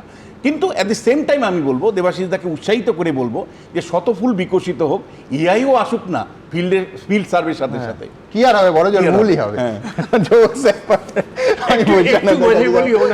একটুখানি মাঝে বলি যে একটা আরেকবার বলে দেওয়া উচিত, প্রবাবিলিস্টিক বারবার কেউ জানে না ভোটের দিন কি হবে, কিন্তু আরেকটা কথা না বললে আমার অসম্পূর্ণতা থেকে যাবে। এই দুটো মডেলকেই আমরা কিন্তু ইনস্ট্রাকশন দিয়েছি যে 2021-এর প্রদত্ত ভোট থেকে শুরু করো। This is the starting point of both are same. একটাতে বলা হয়েছে ওপিনিয়ন পোল ধরো, আরেকটাতে বলা হয়েছে ধরো না, কিন্তু সমস্ত ডে টু ডে রিয়ালিটি ধরো। একদম। আমি একটা কথা বলি, এই যে কাজটা হচ্ছে, এটাকে এআই এর ভাষায় বলা হয় সেন্টিমেন্ট অ্যানালিসিস করা হয়েছে। এবং এই সেন্টিমেন্ট অ্যানালিসিসের যে বিপদটা হচ্ছে যে সারা পৃথিবীতে যার কাছে বেশি পয়সা আছে সে কিন্তু সবসময় জিতবে। অর্থাৎ বৈশ্বনাথদা যদি মোটামুটি আমাদের কি বলেন নির্বাচনী বন্ডে অনেক টাকা পেয়ে থাকেন, বা কেয়াদি যদি অনেক টাকা পেয়ে থাকেন, পার্থদা নেননি, তাহলে ওনারা এরপর এই জিনিসটাকে, ওই টাকাটা ব্যবহার করে কাজে লাগাবেন। পার্থদা নেননি, পার্থদা এমনি অনেক টাকা, সেই জন্য। কিন্তু আমি বলছি এই সেন্টিমেন্ট অ্যানালিসিসের সমস্যা হচ্ছে যার টাকা বেশি সে সেন্টিমেন্ট অ্যানালিসিসটা কিন্তু ঘুরিয়ে দিতে পারবে অনেক সহজ। আচ্ছা বেশ, এবার আমি বলি যে এত কথা হচ্ছে তার কারণ সেই কবে বিসমার্ক বলে গেছিলেন না, রাজনীতি সম্ভাবনার শিল্প, সেই সম্ভাবনা নিয়ে এত কথা। বৈষ্ণবদার কাছে যাই। এক হচ্ছে যে তৃণমূলের নেতা নেত্রীরা শুরু থেকে বলেছেন যে একটা হলেও আসন বাড়বে। আপনারা 2021-এ 213টা আসন পেয়েছিলেন, উপনির্বাচনগুলো বাদ দিচ্ছি, পরে এদিক ওদিক ফ্লোর যেগুলো ক্রস হয়েছিল বাদ রাখছি। এই সমীক্ষায়, একটা সমীক্ষায়, আমি এআই দেবাশিসদার সমীক্ষাটাও যদি সরিয়ে রাখি, এখনো পর্যন্ত এমনকি ভোট ভাইব নিউজ 18-এর সমীক্ষাতেও 200 আসন তৃণমূল ক্রস করছে, এটা দেখাচ্ছে না। আমি আপনার সঙ্গে একমত যে পুরোটা 100-0 হতে পারে, ভুল হতে পারে, কিন্তু আপনার মতটা জানা আমার কর্তব্য। আমরা এটা একদম পরিষ্কারভাবে বলতে চাই, মানে যত রকম প্রচেষ্টা দিল্লির সরকার করুক, বিজেপি করুক, প্রধানমন্ত্রীও গতবারে ডেলি প্যাসেঞ্জারি করেছেন, এবারেও করতে শুরু করেছেন, এত লোকের কালকেও আসবেন, তিনটে র্যালি, কিন্তু আমি বলছি অমিত শাহ আরো 3টে র্যালি। আপনার আজকে তারিখ দিয়ে আমি লিখে দিয়ে যাচ্ছি, আজকে নমিনেশন ফাইল হয়েছে মুখ্যমন্ত্রীর। আমি বলছি যে তৃণমূল কংগ্রেস গতবারের থেকে সিট বাড়বে। সমীক্ষাতে যেটা এসছে তাতেও সবকটাতে তৃণমূল জিতছে, এটা দেখাচ্ছে। এর আগেও একটা আপনারা করেছিলেন, সেটাও আমি দেখেছিলাম আপনাদের, সেদিন আমি চ্যানেলে এসেছিলাম, তাতেও তৃণমূলই সরকারে আসছে, এটা একদম পরিষ্কার। শুধু করেছেন না বলে আপনি দেখিয়েছেন বললে খুশি হব। হ্যাঁ, দেখিয়েছিলেন।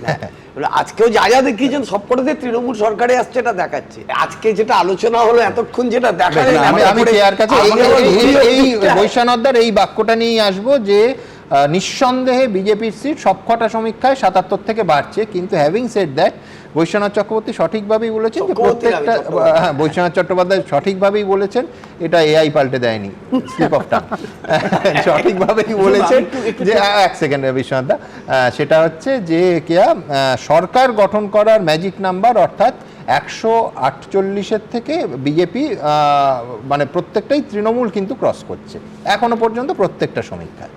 সবার আগে বলি, আপনারা এআই যেটা দেবাশিস সেন মহাশয় বললেন, এআই মানে আর্টিফিশিয়াল ইন্টেলিজেন্স, একদম। আমি বলছি পিআই, অর্থাৎ পিপলস ইন্টেলিজেন্স। ওপিনিয়ন পোল যে মানুষের মতামত নিয়ে হয়, মানুষ খুব ইন্টেলিজেন্টলি নিজেদের মতামত দিচ্ছেন না। বিভিন্ন জায়গায় আমরা প্রচারে যাচ্ছি, বিভিন্ন জায়গায় যাচ্ছি, বহু মানুষ আছে একদম যাকে বলে তৃণমূলের গড়, যেটা বিশ্বনাথদা খানিক্ষণ আগে বললেন, সেখানেও পর্যন্ত যখন যাচ্ছি মানুষ মাথা নেড়ে, কোথাও হাত নেড়ে বলছেন আছি। এই যে ফিয়ার ফ্যাক্টরটাকে ইগনোর করা যাবে না, কারণ তৃণমূলের আমরা দেখেছি যে কীরকম ভয়, সে গুড় বাতাসা বলুন, চড়াম বলুন, নকুলদানা বলুন, আমরা দেখেছি। এবং 2021-এর পরে আমাদের 56 জন কর্মী, 18 থেকে আজকের দিনে পর্যন্ত 300 জনের ওপর কর্মীকে তাদের প্রাণ খোয়াতে হয়েছে, সেটাও আমরা দেখেছি। আচ্ছা, এবারে বলছেন হাওয়া, দেখো হাওয়া, স্টুডিওর হাওয়া খানিকটা গরম আছে, বাইরে যদিও কালবৈশাখী, কিন্তু মমতা বন্দ্যোপাধ্যায়কে দেখলেই আপনি অন্তত এই ওপিনিয়ন পোল বলুন বা হাওয়া কীরকম বুঝতে পারবেন। উনি এত রেগে গেছেন কেন আমি জানি না। ওই আলবার্ট পিন্টো কো গুস্সা কিউ আতা হ্যায়, মমতা ব্যানার্জি কো কিউ গুস্সা আ রা হ্যায়, আমি বুঝতে পারছি না। উনি কি সম্ভবত, উনি দেখুন দুধের রাজনীতিবিদ, এতদিনকার রাজনীতিবিদ, তো উনি কি সম্ভবত আঁচ করেছেন নিজের হাতটা বা নিজের দলের হাতটা? তা না হলে সব জায়গায় উনি এখন শুরু করে দিয়েছেন ইভিএম এর চিপের একটা গল্প শুরু করে দিয়েছেন, উনি শুরু করে দিয়েছেন সিআরপিএফ তারা নাকি ইভিএম পাল্টেও দিতে পারে, মানে আরব্য রজনীকে এখনো পর্যন্ত হার মানাবে উনি কি শুরু করেছেন। এই যে অজুহাতগুলো, এগুলো কি নিরিখ করে? আর শেষে আরেকটা কথা বলতে চাই, কৌতূহল নিয়ে অনেক কথা হচ্ছে, আমি দেবাশিস বাবুকেও বলবো, আমি যারা রয়েছেন বিশ্লেষক সবাইকে বলবো, কৌতূহল আছে না মানুষের মনে, কৌতূহল যদি থাকে আজকে চলে যান পানিহাটিতে শ্রীমতী রত্না দেবনাথের কাছে, জিজ্ঞাসা করুন যে অসভ্য বর্বর যারা আজকে রত্না দেবনাথকে ঘিরে যে ভাষা প্রয়োগ করেছে, তার সম্পর্কে, তার মৃতা মেয়ের সম্পর্কে যে ভাষা প্রয়োগ করেছে, এটা কোন কৌতূহল, এটা কোন ওপিনিয়ন পোল? চলে যান অভিজিৎ সরকারের দাদার কাছে, যে 2021-এ যাকে প্রাণে মারা হয়েছিল দিনে দুপুরে, সেটা কোন কৌতূহল, কোন ওপিনিয়ন পোল আপনি জেনে যাবেন। আর একটা কথা, এই যে ওই বেলডাঙাতে যেটা হয়েছিল, একজন সাংবাদিক আপনি শো করেছিলেন সুতপা, এবং আপনার নিজের সহকর্মী পার্থসারথী, তারা যেভাবে প্রাণ হাতে নিয়ে ফিরে এসেছিল, এইটাও কোন ওপিনিয়ন পোল বা কোন কৌতূহলে দেখা যায়, এটাও বোঝা যাবে। অভিজিৎ সরকারের নাম এলো তো, অভিজিৎ সরকারের দাদা বিজেপি সম্পর্কে কি বলেছে, আপনি যদি আপনাদের আর্কাইভস বিজেপি বাদ দিন না, অভিজিতের মৃত্যুটা মিথ্যে বলুন। আরে অভিজিতের আপনার সময় আমি চিৎকার করে নি তো আমাকে আপনি আমাকে ধরে বিজেপি সম্পর্কে বিজেপি আপনি বেলে ঘাটালে আপনি চিৎকার করছেন, বিজেপি হারছে, সমীক্ষায় উঠে আসছে, যেইটা বললো আপনি চিৎকার করছেন। আমি বলিনি আপনার সরকারে আসছে, আপনি চিৎকার করে আটকাতে পারবেন না। আরে আপনি তো বসছেন নাকি নরেন্দ্র মোদী আপনিও কিছু করতে পারেননি, নাকি কম্পিটিশন দিতে হবে, আমরা সামরিক বাহিনী বলেছিলাম। আরে এই কথা একদম মৃত্যুটাকে মিথ্যে বলুন, বিশ্বজিৎ বাবু একদম। এবং 4 তারিখে বাংলার মারা, বাংলার বোনরা, বাংলার ভাইরা, বাংলার বাবারা, বাংলার মারা কাকে ভোট দেবেন স্পষ্ট বোঝা যাবে। পার্থপ্রতিম বিশ্বাস, পার্থদাকে ধন্যবাদ, প্রার্থী হওয়া সত্ত্বেও এসছেন। আমি বলছি পার্থদা, এক হচ্ছে যে 0 থেকে খাতা খোলার সম্ভাবনা কতটা দেখছেন, চাণক্যর ব্রেকআপটা যদি দেখেন তাতে কংগ্রেস এবং অন্যান্যদের আলাদা করেছে। কংগ্রেসকে 4 থেকে 8% এবং 5 থেকে 8টা আসন দেওয়া হয়েছে অন্যান্যদের, তার ভেতরে নিঃসন্দেহে বামফ্রন্ট থাকবে, মূলত বামফ্রন্টই আমি ধরে নেব, সে যদিও আলাদা উল্লেখ নেই। 8 থেকে 10% ভোট এবং 4 থেকে 6টা আসন। আমি বলছি এই ফল আপনারা আশা করেন কিনা। এবং খুব ইন্টারেস্টিংলি আজ মমতা বন্দ্যোপাধ্যায় বলেছেন এই যত সমীক্ষা হয়েছে সেই সমস্ত সমীক্ষা অমিত শাহ করাচ্ছেন। অমিত শাহ তাহলে আপনাদের 4 থেকে 6টা আসন দিলেন? না, আমি বললাম কে কাকে আসন দিচ্ছেন সেটা নিয়ে সান্ধ্য আসর আমাদের ভালো জমতে পারে, এই নিয়ে কোনো সন্দেহ নেই। কিন্তু আবার বলছি যে ভোট মানে হচ্ছে যে আপনি অনেকবার উল্লেখ করলেন যে মানুষের সাইকোলজিক্যাল কি বলবো যে অ্যাকশন রিয়াকশনসের আলটিমেট কালমিনেশন হচ্ছে যে ভোট। একদম। এবং এটা এতটা কমপ্লেক্স একটা ব্যাপার যে এটা হলে তো আমি বললাম আর্টিফিশিয়াল ইন্টেলিজেন্স এখন তো তৈরি হয়ে গেছে, আপনি খোঁজার সুযোগ নেই। তা নাহলে আমি জানি না, ধরুন হরমুজ প্রণালী, এটা হচ্ছে যে যুদ্ধে আমাদের পশ্চিম এশিয়ার এটা যে ইস্যু হবে, এটা কোনো জায়গায় হচ্ছে যে আপনি দেখেছিলেন, বাট ভেরি ইন্টেলিজেন্টলি হচ্ছে যে হরমুজ প্রণালীতে যে ব্লক করলো যেই, তারপরে গোটা যুদ্ধের ডাইমেনশন পাল্টে গেল গোটা পৃথিবী জুড়ে। আমি বললাম এটা আনএন্টিসিপেটেড। আচ্ছা পার্থদা, উল্টোটা ভাবুন যে 3 দিনের মধ্যে একটা সংকট এমন জায়গায় চলে গেল তেল এবং মূলত এলপিজির, সেইটা নির্বাচনে ইস্যু হলো এবং মানুষ রিয়াক্ট করতে শুরু করলেন। আমি বলছি সুতরাং কত দূরে এই যুদ্ধ এবং কত দূরে হরমুজ প্রণালী সরাসরি ইম্প্যাক্ট হচ্ছে এই পশ্চিমবঙ্গের ভোটে। একেবারে তাই। ফলে পশ্চিমবঙ্গের ভোটে কি কি ইম্প্যাক্ট ইতিমধ্যে ফেলেছে, কি কি আরো ফেলতে পারে, এটা আপনি ভোট যত এগিয়ে আসবে আমরা বুঝতে পারবো। কিন্তু এই সীমাবদ্ধতা নিয়েই হচ্ছে এই সার্ভেগুলো হয়। তার মধ্যে আপনি উল্লেখ করেছেন, প্রথম হচ্ছে স্যাম্পল সাইজ, 2 হচ্ছে যে সময় জুড়ে তারা করছেন সেটা, এবং ফিল্ড সার্ভে এখন একেবারে কমে গেছে এবং ফিয়ার ফ্যাক্টর আমি বলছি যে এটা প্রবল, এই নিয়ে কোনো সন্দেহ নেই। কোনো বুদ্ধিমান লোক সত্যি কথা নিজে ফোনে কাউ জিজ্ঞেস করলে কেউ কোথাও বলছেন না আজকাল। ফলে আমি গত 15 দিন ধরে মানুষের দরজায় দরজায় যাচ্ছি, প্রায় লাখখানেকের উপর লোককে মিট করেছি, মানুষজনকে। একটা জিনিস পরিষ্কার আমি আস্তে আস্তে শুনলাম, বিশ্বনাথবাবু যেটা বলছিলেন যে প্রতিষ্ঠান বিরোধিতার যে হাওয়া সেটা হচ্ছে প্রবল। আপনি অটো, টোটো, বাস, যা যেখানে দেখুন লোকাল ট্রেন বলতে যা বোঝায়। কিন্তু আমি বলছি যে এরপরও তৎসত্ত্বেও এই প্রতিষ্ঠান বিরোধিতার হাওয়ার কালমিনেশন কোন দিকে হবে যদি যান। ফলে দেখুন যে এখানে বিজেপি হচ্ছে একটা স্ট্রংগেস্ট অপোজিশন হিসেবে ছিলেন এরা গত সময়, কিন্তু তারা যদি সেই রোলটা প্লে করতে পারতেন, আমার কথা হচ্ছে চৌকিদার আছেন জেগে কিন্তু চুরি হয়ে যাচ্ছে, চোর ধরা পড়ছে না, চোর পুলিশ খেলা চলছে গোটা রাজ্য জুড়ে। এটা যদি হয় তাহলে প্রতিষ্ঠান বিরোধী ভোট যেটা এর আগের বার বিজেপি পেয়েছিলেন সেটা হচ্ছে বিজেপির পাওয়ার কথা না। এবার হচ্ছে বিতশ্রদ্ধ বিরক্ত তৃণমূল ভোট, সেটা হচ্ছে তৃণমূলের থাকার কথা না। এটা হচ্ছে যে বামেরা হচ্ছে যে সেখানে অল্টারনেটিভ হিসেবে ইমার্জ করছে। ফলে আমার নিজের আশা যে যেখানে দাঁড়িয়ে হচ্ছে যে ট্রায়াঙ্গুলার ফাইট হবে গোটা রাজ্য জুড়ে বহু আসনে, যেটা এরকম সিম্পল একটা জিনিস দেখানো হচ্ছে যে এটাও প্রায় 40, এরা 42, এরকম ভাবে, সেরকম না। দেবাশিস বাবু যখন বলছিলেন যে আমি দেখছিলাম যে চ্যাট জিপিটি বা আমি বললাম যে জেমিনি, এটা যে কোনো জিনিসই আর্টিফিশিয়াল ইন্টেলিজেন্সের সবচেয়ে প্রাথমিক শর্ত হচ্ছে যে যে শর্তটা আরোপ করে দিয়েছিলেন যে ইতিমধ্যে প্রকাশিত যা খবর তার ভিত্তিতে তুমি আমাকে একটা সিদ্ধান্ত জানাও বলে আসলো। ফলে এবার আপনি যদি যে খবরগুলো প্রকাশিত হচ্ছে সেই খবরগুলো আমি বলছি সবকটা যদি ফুল থাকে অথবা সবকটার যদি এক পিসে থাকে অথবা যদি সবকটাই পয়সার বিনিময়ে করানো হয়ে থাকে এরকম অনেক খবর, তাহলে হচ্ছে ultimately money it drives the opinion pole, it drives the technology. ফলে আমি আবার এই জায়গাটায় বলছি যে আমি বলছি সেইখানে দাঁড়িয়ে যে মানুষের মন কিসে ঘোরে কখন ঘোরে ভীষণ কমপ্লেক্স, আমি এটুকু বুঝতে পারছি। কিন্তু আবার আমি আপনাকে ওই কারণের জন্য বলছি যে আমি ওই চ্যাট জিপিটি আপনি যখন বলছিলেন দেবাশিস বাবু, আমি এখানে একটা সার্চ করলাম করে লেফট ভোট কত হতে পারে আমি দেখলাম, তারা বলছে 16 to 18% হচ্ছে এই মুহূর্তে লেফটরা ঘুরছে, ফলে এটা হতে পারে। ফলে এটা আমাদের কোনো আলোচনার মধ্যে আসলো না। আমি বলছি যে এইভাবে হ্যাঁ আমি বলছি অথচ সমীক্ষায় ধরা পড়ছে না। এই কারণের জন্য আমি বলছি যে এই যে আমরা প্রেডিক্টিভ মডেলিং এ যাচ্ছি, এটার মধ্যে একটা বিপদ হচ্ছে মানে আমি হচ্ছে নির্বাচন লড়ছি বলে বুঝছি যে পাবলিক পারসেপশন গ্রো করে না যে মিডিয়ার ডিসকাশনে, এই যে হোক না হোক যে বিজেপি 40 তৃণমূল 42 এই যে আলোচনাটা হচ্ছে, এটা দিয়ে অ্যাজ ইফ একটা সমাজ ইনফ্লুয়েন্সড হয় যে ও এরা দুজনেই তো আছে বাকিরা তো নেই। আমি বলছি যে এখানে দাঁড়িয়ে আমি বিশ্বনাথ বাবুর সাথে এখানে একমত যে আমরা যদি নিবিড় সংগঠন গড়ে তোলা যায়, মানুষের কাছে যাওয়া যায়, এবং আমি বিশ্বাস করি বিশেষত আরবান অ্যান্ড সাবআরবান এরিয়া আপনি দেখবেন এখানকার ভোটাররা খুব বেশি কোনো পার্টির অর্গানাইজেশন দিয়ে সে পোল বুথ পর্যন্ত পৌঁছাচ্ছে এই ঘটনা ঘটেনি। একটু গরিব মানুষরা তারা অর্গানাইজড এই অ্যাপ্রোচের মধ্যে থাকে। ফলে আমি বলছি যে সারা আমরা বামপন্থীরা পাচ্ছি বহু জায়গায়, বিশেষত আমি বলতে পারি 100খানা সেন্টার আপনি যদি বলেন বিধানসভা কেন্দ্র আছে আরবান সাবআরবান ইন নেচার, সেই জায়গাগুলোতে আমি বলছি অপ্রত্যাশিত কিছু ফলাফল অপেক্ষা করছে, and that is waiting for us for the left. কেয়া এবং বৈশ্বনাথ দা দুজনের কাছে যাব, তার আজকে এই সার্ভে নিয়ে মমতা বন্দ্যোপাধ্যায় আজই কি বলেছেন দেখাবো। ওই যে সার্ভে দেখায় ওটা হচ্ছে বিজেপির তৈরি করে দেওয়া সার্ভে, সব হচ্ছে মন গড়া আর বিজেপির তৈরি করা। আমি বলি ও মোটা ভাই, যতই চেষ্টা করো ভাই, মিলবে না তোমার বাংলাতে ঠাই। ফিরে যাও, দেশটাকে সামলাও। কে এতগুলো সার্ভে তৈরি করতে অমিত শাহ কিরম খরচ হলো? বিপুল খরচ তো। না, সেটা যিনি বলছেন তাকে জিজ্ঞেস করলে আমার মনে হয় ভালো হতো। কিন্তু আমি পার্থদাকে একটা কথা বলছি, দেখুন সে তো 2021-এর আগেও ব্রিগেডের জনসমাবেশ দেখে সত্যি কথাই নজর কাড়া জনসমাবেশ ছিল, কিন্তু তার ফলাফল বা তার প্রতিফলন কি আমরা দেখেছিলাম? হয়নি।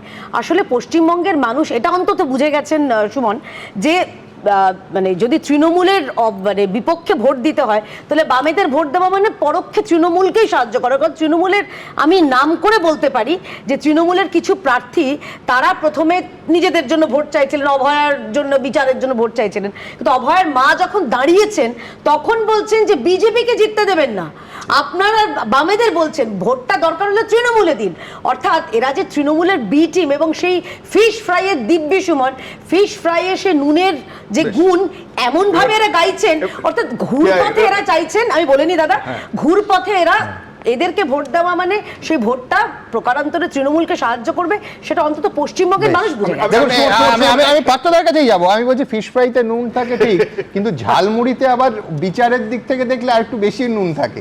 ঝালমুড়ি আর ফিশ ফ্রাই আমি এই আলোচনাটা উনি মনোজ্ঞ করলেন। আমি বলছি, আমি যে কেন্দ্রে টালিগঞ্জ কেন্দ্রে লড়ছি, এখানে গত বছর বিখ্যাত গায়ক বাবুল সুপ্রিয় বিজেপি হয়ে দাঁড়িয়েছিলেন। বলতে ঝালমুড়ি বললাম। হ্যাঁ, আমি বললেন। ফলে এইবার তিনি ভোটে হারার 2.5 মাস বাদে তিনি হচ্ছেন তৃণমূলে জয়েন করলেন। ফলে যিনি টালিগঞ্জে বিজেপি, তিনি 2.5 মাস বাদে হচ্ছে যে উনি সোজা বালিগঞ্জে গিয়ে তৃণমূল হয়ে যাচ্ছেন। এই যে চমৎকার ট্রান্সফারটা, এটা তো রাজ্য জুড়ে মানুষ দেখেছে। সকাল অবধি যিনি ছিলেন বিজেপি, সন্ধ্যাবেলায় তৃণমূল হয়ে গেলেন। একটা ডেটা আপনাদের সামনে রাখবো, তার আগে কে সেকেন্ড হবে, কে থার্ড হবে, কে ফোর্থ হবে, এটার একটা কম্পিটিশন হতে পারে। কিন্তু 1 নম্বরে যে তৃণমূল থাকবে এবং তৃণমূল গতবারের থেকে যে বেশি সিট পাবে, এটা কিন্তু পরিষ্কার বোঝা যাচ্ছে। তারপরেও ওরা নানান সমালোচনা করবে, নাম বাদ দিয়েছে। 2.5 লক্ষ আধা সামরিক বাহিনী, গতবারে 8 দফায় ভোট করেছিল, আর 2 লক্ষ আধা সামরিক বাহিনী ছিল। প্রধানমন্ত্রী এসেছিলেন, স্বরাষ্ট্রমন্ত্রী বসেছিলেন, এবারে স্বরাষ্ট্রমন্ত্রী আবার নমিনেশন জমা দিতে গেছেন। এত কিছুর পরেও মমতা ব্যানার্জির নেতৃত্বে তৃণমূল কংগ্রেস জিতবে, সেটা আজকে দেওয়ালের লেখা। এটা বোঝার মতো ক্ষমতা বাংলার সবার আছে, এবং সুতরাং এসব বলে ওনারা যাই করুন, ওনাদের কোনো লাভ হবে। আচ্ছা, আমি যেহেতু কেন্দ্রীয় বাহিনীর কথা উঠলো, আজ ছোট্ট একটা আপডেট আছে। 2 লক্ষর কথা বৈশ্বনাথদা বলছেন, এইবার কিন্তু আজকে আরও সংখ্যাটা বেড়েছে। 2550 কোম্পানি আসছে, অর্থাৎ 2.5 লক্ষের বেশি। আমি এইখান থেকে খুব ইন্টারেস্টিং, বিশ্বনাথ চক্রবর্তী শুরুতেই যেটা বললেন, বিশ্বনাথদা বলছেন যে এই সার্ভের সবথেকে, আমি মনে করি সবথেকে বড় দুর্বলতা হচ্ছে যে এই নাম বাদ যাওয়ার অঙ্কটার আগে এই গোটা সার্ভেগুলো হয়েছে। এইবার কালকেও আপনাদের দেখিয়েছি, আজকে আরও অনেকগুলো জেলা, কলকাতা সমেত আপনাদের সামনে রাখবো। তৃণমূল এবং বিজেপি প্রধান, মানে শাসক এবং প্রধান বিরোধী দলের ফারাক কত ছিল, এবং সেই জেলায় কতজনের নাম বাদ গেল। খুব ইন্টারেস্টিং ডেটা। আবার বলছি, কোনো কনক্লুশনে ঝাঁপিয়ে পড়বেন না, সিদ্ধান্ত নেওয়ার সময় আসেনি, সিদ্ধান্ত আবার আপনারা নেবেন। কিন্তু আমি এই ডেটাটা রাখলে বুঝবেন যে কোথায় হিসেব পাল্টাতে পারে, কোথায় পাল্টানোর সম্ভাবনা, কত শতাংশ কোন দলের সমর্থকের নাম বাদ গেছে আমরা কেউ তো জানি না। কিন্তু এই জেলাওয়ারি তথ্য অত্যন্ত চিত্তাকর্ষক, সেই গ্যারান্টি আমি দিচ্ছি। আমি দ্রুত একবার কলকাতা দিয়েই শুরু করি। কলকাতা 2021-এ তৃণমূল আর বিজেপির ভোটের ফারাক খুব সহজভাবে যদি বলি, তৃণমূল কংগ্রেস এগিয়ে ছিল 4,55,678টা ভোটে। আর 2026-এ এসআইআরে নাম বাদ গেল এই কলকাতার 6,97,160 জনে। পরের জেলা দেখব নদিয়া। নদিয়াতে তৃণমূল এবং বিজেপির মধ্যে ব্যবধান ছিল 20,903, আর এসআইআরে নাম বাদ গেল 4 লক্ষ। তফাৎটা লক্ষ্য করুন, 20,000 থেকে 4,87,565 জনে। উত্তর 24 পরগনা, কলকাতার লাগোয়া জেলা, পশ্চিমবঙ্গের সব থেকে বড় জেলা, যেখানে তৃণমূল আর বিজেপির ভোটের ফারাক ছিল 9,13,943টা ভোটের। আর সেখানে 2026-এ সেই উত্তর 24 পরগনা জেলায় নাম বাদ গেল 12,60,096 জনের। হাওড়া, কলকাতা লাগোয়া হাওড়া, যেখানে তৃণমূল কংগ্রেস এগিয়ে ছিল, অর্থাৎ তৃণমূল আর বিজেপির মধ্যে ভোটের ফারাক বা ব্যবধান ছিল 4,54,873, আর সেখানে এসআইআর এর নাম বাদ গেছে 5,95,916 জনে। উত্তর দিনাজপুর, যেখানে তৃণমূল আর বিজেপির ফারাক ছিল, ভোটের ব্যবধান ছিল 2,74,944, আর সেখানে এসআইআর এর নাম বাদ গেছে 3,63,646। পরের জেলা দক্ষিণ দিনাজপুর। দক্ষিণ দিনাজপুরে তৃণমূল আর বিজেপির ভোটের ব্যবধান ছিল 44,945, আর এসআইআর এর নাম বাদ গেছে 1,79,555 জনে। পূর্ব বর্ধমান, যেখানে তৃণমূল আর বিজেপির ফারাক ছিল, তৃণমূল এগিয়ে ছিল 2,75,905, আর এসআইআর এর নাম বাদ গেছে 4,35,864 জনে। পশ্চিম বর্ধমান, যেখানে তৃণমূল আর বিজেপির ফারাক ছিল, তৃণমূল এগিয়ে ছিল 43,893টা ভোটের, আর এসআইআর এর নাম বাদ গেছে 3,94,325 জনে। পশ্চিম মেদিনীপুর, যেখানে ব্যবধান ছিল তৃণমূল আর বিজেপির 2,04,064টা ভোটের, আর এসআইআর এর নাম বাদ গেছে 2,73,707 জনে। হুগলি, 2021-এ তৃণমূল এবং বিজেপির ভোটের ব্যবধান ছিল 2,79,890টা ভোটের, আর সেখানে এসআইআর এর নাম বাদ গেছে 4,68,939। মানে আমি বলছি বিপুল বিপুল ফারাক আছে অনেক জেলায়। যেটা বলছিলাম সুমনদা, যে এই পার্থক্যটা যদি অন্য ভেরিয়েবলগুলো কনস্ট্যান্ট থাকে, এই দেখা যায় যে বিজেপি অন্যবারের মতন আবারও 38 বা 39% ভোট পেয়েছে, তৃণমূলও প্রায় একই সংখ্যক ভোট পেয়েছে, তাহলে আপনাকে আমি গতকালই বলেছিলাম এসআইআর এর প্রভাব কিন্তু বিজেপির পক্ষে যাবে। তাহলে কিন্তু আমি আপনি বলছি তৃণমূল আর বিজেপির মধ্যে একদম ক্লোজ লড়াই হবে। কারে তাতেও আমি বলছি যে বিজেপির 147 আমার হিসাবে হচ্ছে না, 135-এর মতন হচ্ছে। কিন্তু আমি আপনাকে বলছি এসআইআর এর যদি অঙ্কটা মেলে, অন্য অন্য ভেরিয়েবলগুলো কনস্ট্যান্ট, তাহলে কিন্তু বিজেপি এর থেকে ফয়দা পাবে।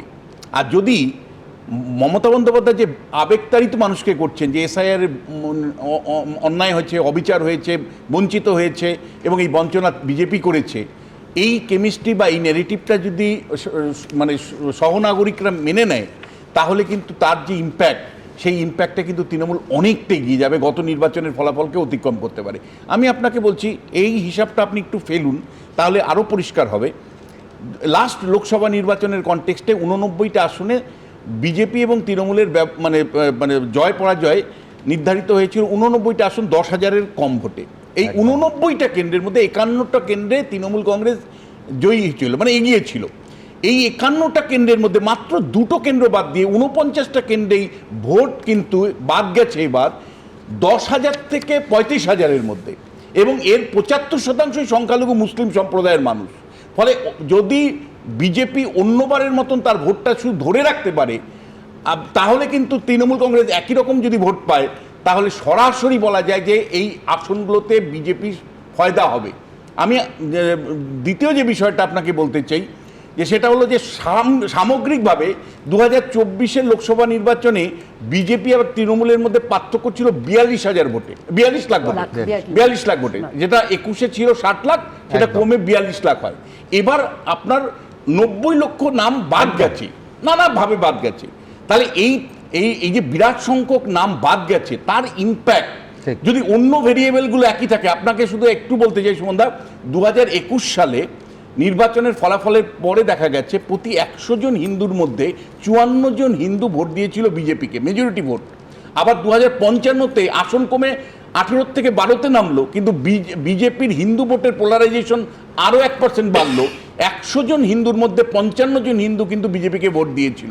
এই ধারাটা যদি তারা শুধু ধরে রাখতে পারে, না বাড়ানোর দরকার নেই, তাহলে যে ভোট কেটেছে তাতে কিন্তু তৃণমূলের যথেষ্ট অস্বস্তির কারণ আছে। বেশ, আমি এখান থেকে ঠিক উল্টো ছবিটা আপনাদের সামনে রাখবো। এক হচ্ছে বিশ্বনাথ চক্রবর্তীর সঙ্গে আমি একমত, এই যে বিরাট সংখ্যা, কতটা বিরাট, ধরুন পশ্চিম বর্ধমান খানিকক্ষণ আগে ওয়ালে আপনাদের দেখালাম, এখানে ফারাক ছিল 43,893টা ভোটের, আর সেখানে নাম বাদ গেছে শুধু এই জেলায় 3,94,325 জন। ফারাকটা বুঝতে পারছেন?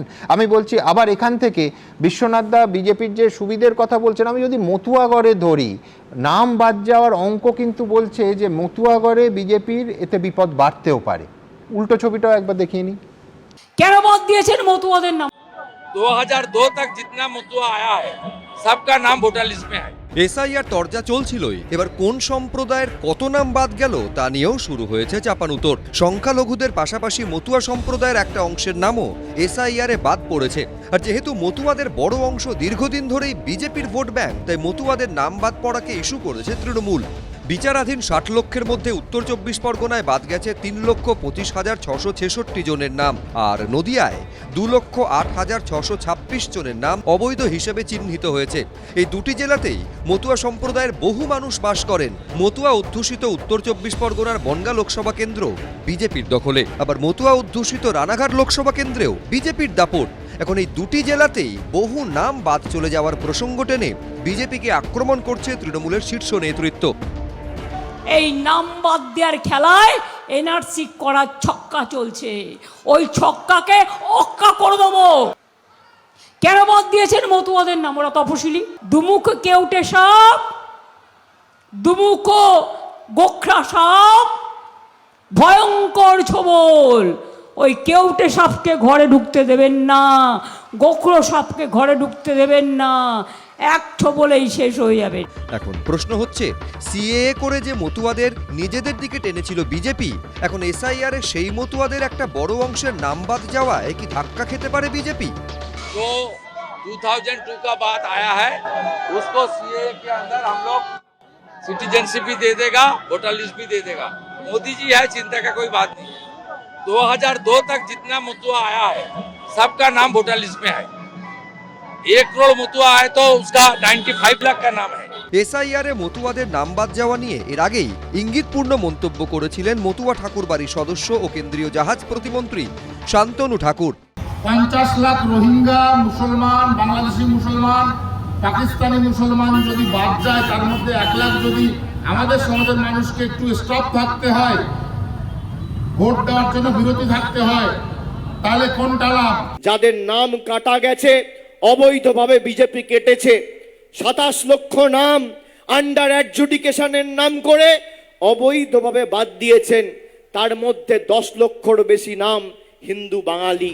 মতুয়া মহাসংঘের একাংশের দাবি, প্রত্যক্ষ ও পরোক্ষভাবে রাজ্যের 102টি বিধানসভা আসনে মতুয়াদের প্রভাব রয়েছে, যার মধ্যে সরাসরি 30টি আসনে ফ্যাক্টর তারা।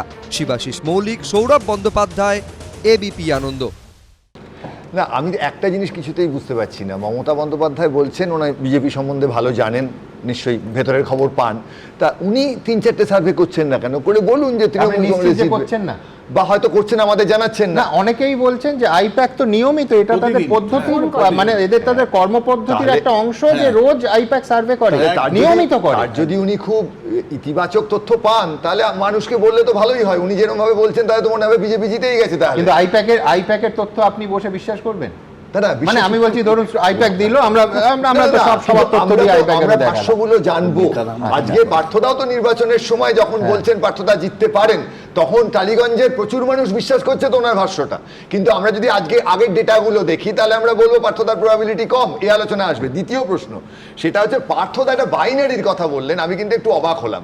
সিপিআইএম এর ভোট শতাংশের সঙ্গে তাদের এবিপি আনন্দ স্টুডিও এ প্রেজেন্সের যদি কোনো রকম লিনিয়ার সম্পর্ক থাকতো পার্থদা, তাহলে আপনি কোনোদিন এখানে আসতে পারতেন না। সুতরাং এই যে মিডিয়াকে বারবার দায় দেয়া যে মিডিয়া নাকি সিপিএম এর কথা বলছে না, এই জায়গাটা কিন্তু একেবারে তথ্যগতভাবে ভুল। 3 নম্বর, আমি একটাই কথা বলবো কেয়াদি, এটা খুব গুরুত্বপূর্ণ।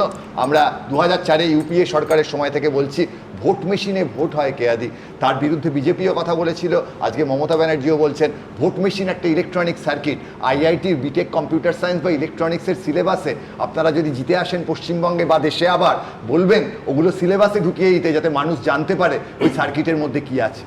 আমি- আমি- আমি- হ্যাঁ, নির্বাচন আমি কমিশন শুধু- অপশন দিয়েছিল আচ্ছা, তো। আমি একটা রাহুল গান্ধী থেকে শুরু করে কেজরিওয়াল, একদিনে না না test না, করতে দিয়েছে। রাহুল গান্ধী থেকে কেজরিওয়াল তারা তো আসেননি, না, সেই একদিনে চ্যালেঞ্জটা তো হয় না, নির্বাচন একদিনে কমিশনে না, হয় আমি না, বলছি জটিল একদিন- সার্কিট। আর আসেননি, একদিন হলো, এটা বলতে আপনারা বলতে কি BJP আসতে যদি তো বলে পারতেন। এটা যে আমি আমরা বলছি এটা যে না, দেখাবো, না, দারুণ ব্যাপার আমি হয়তো। কথাটা শুনুন, আমি বলছি যে আপনারা মমতা ব্যানার্জি সেই সময় ব্যালট বক্সের বিরোধিতা করেছিলেন, না, না। আমরা আমি বলছি, আমি নির্বাচন কমিশন যখন চ্যালেঞ্জটা করেছিল, একদিন হোক, একবেলা হোক, 1 ঘন্টা হোক, নির্বাচন কমিশন তো চ্যালেঞ্জটা নিয়েছিল, সেই তখন কেন না কেজরিওয়াল বা রাহুল গান্ধী বা এখন বলছি মমতা বন্দ্যোপাধ্যায় সেই চ্যালেঞ্জটা কেন বলি গ্রহণ এটার করলেন উত্তরটা, না? সেটা হচ্ছে আপনি- ঢাই বোন রবীন্দ্রনাথ যদি একটা বিকেলে পড়ে ফেলা যেত, তাহলে ওই সার্কিটটাও একটা দিনে না, না, আর চেষ্টা তো করতে হতো, আচ্ছা, একটা শুরু তো একবার হতো। আমি আসবো, প্রত্যেকের একটা, একটা হ্যাঁ। শুরু তো হতো। আমি বলছি যে আমি বিষয়টা জানি, ইলেকশন কমিশন যখন এটা চ্যালেঞ্জ করেছিল তখন কিন্তু একমাত্র দল সিপিআইএম গিয়েছিল।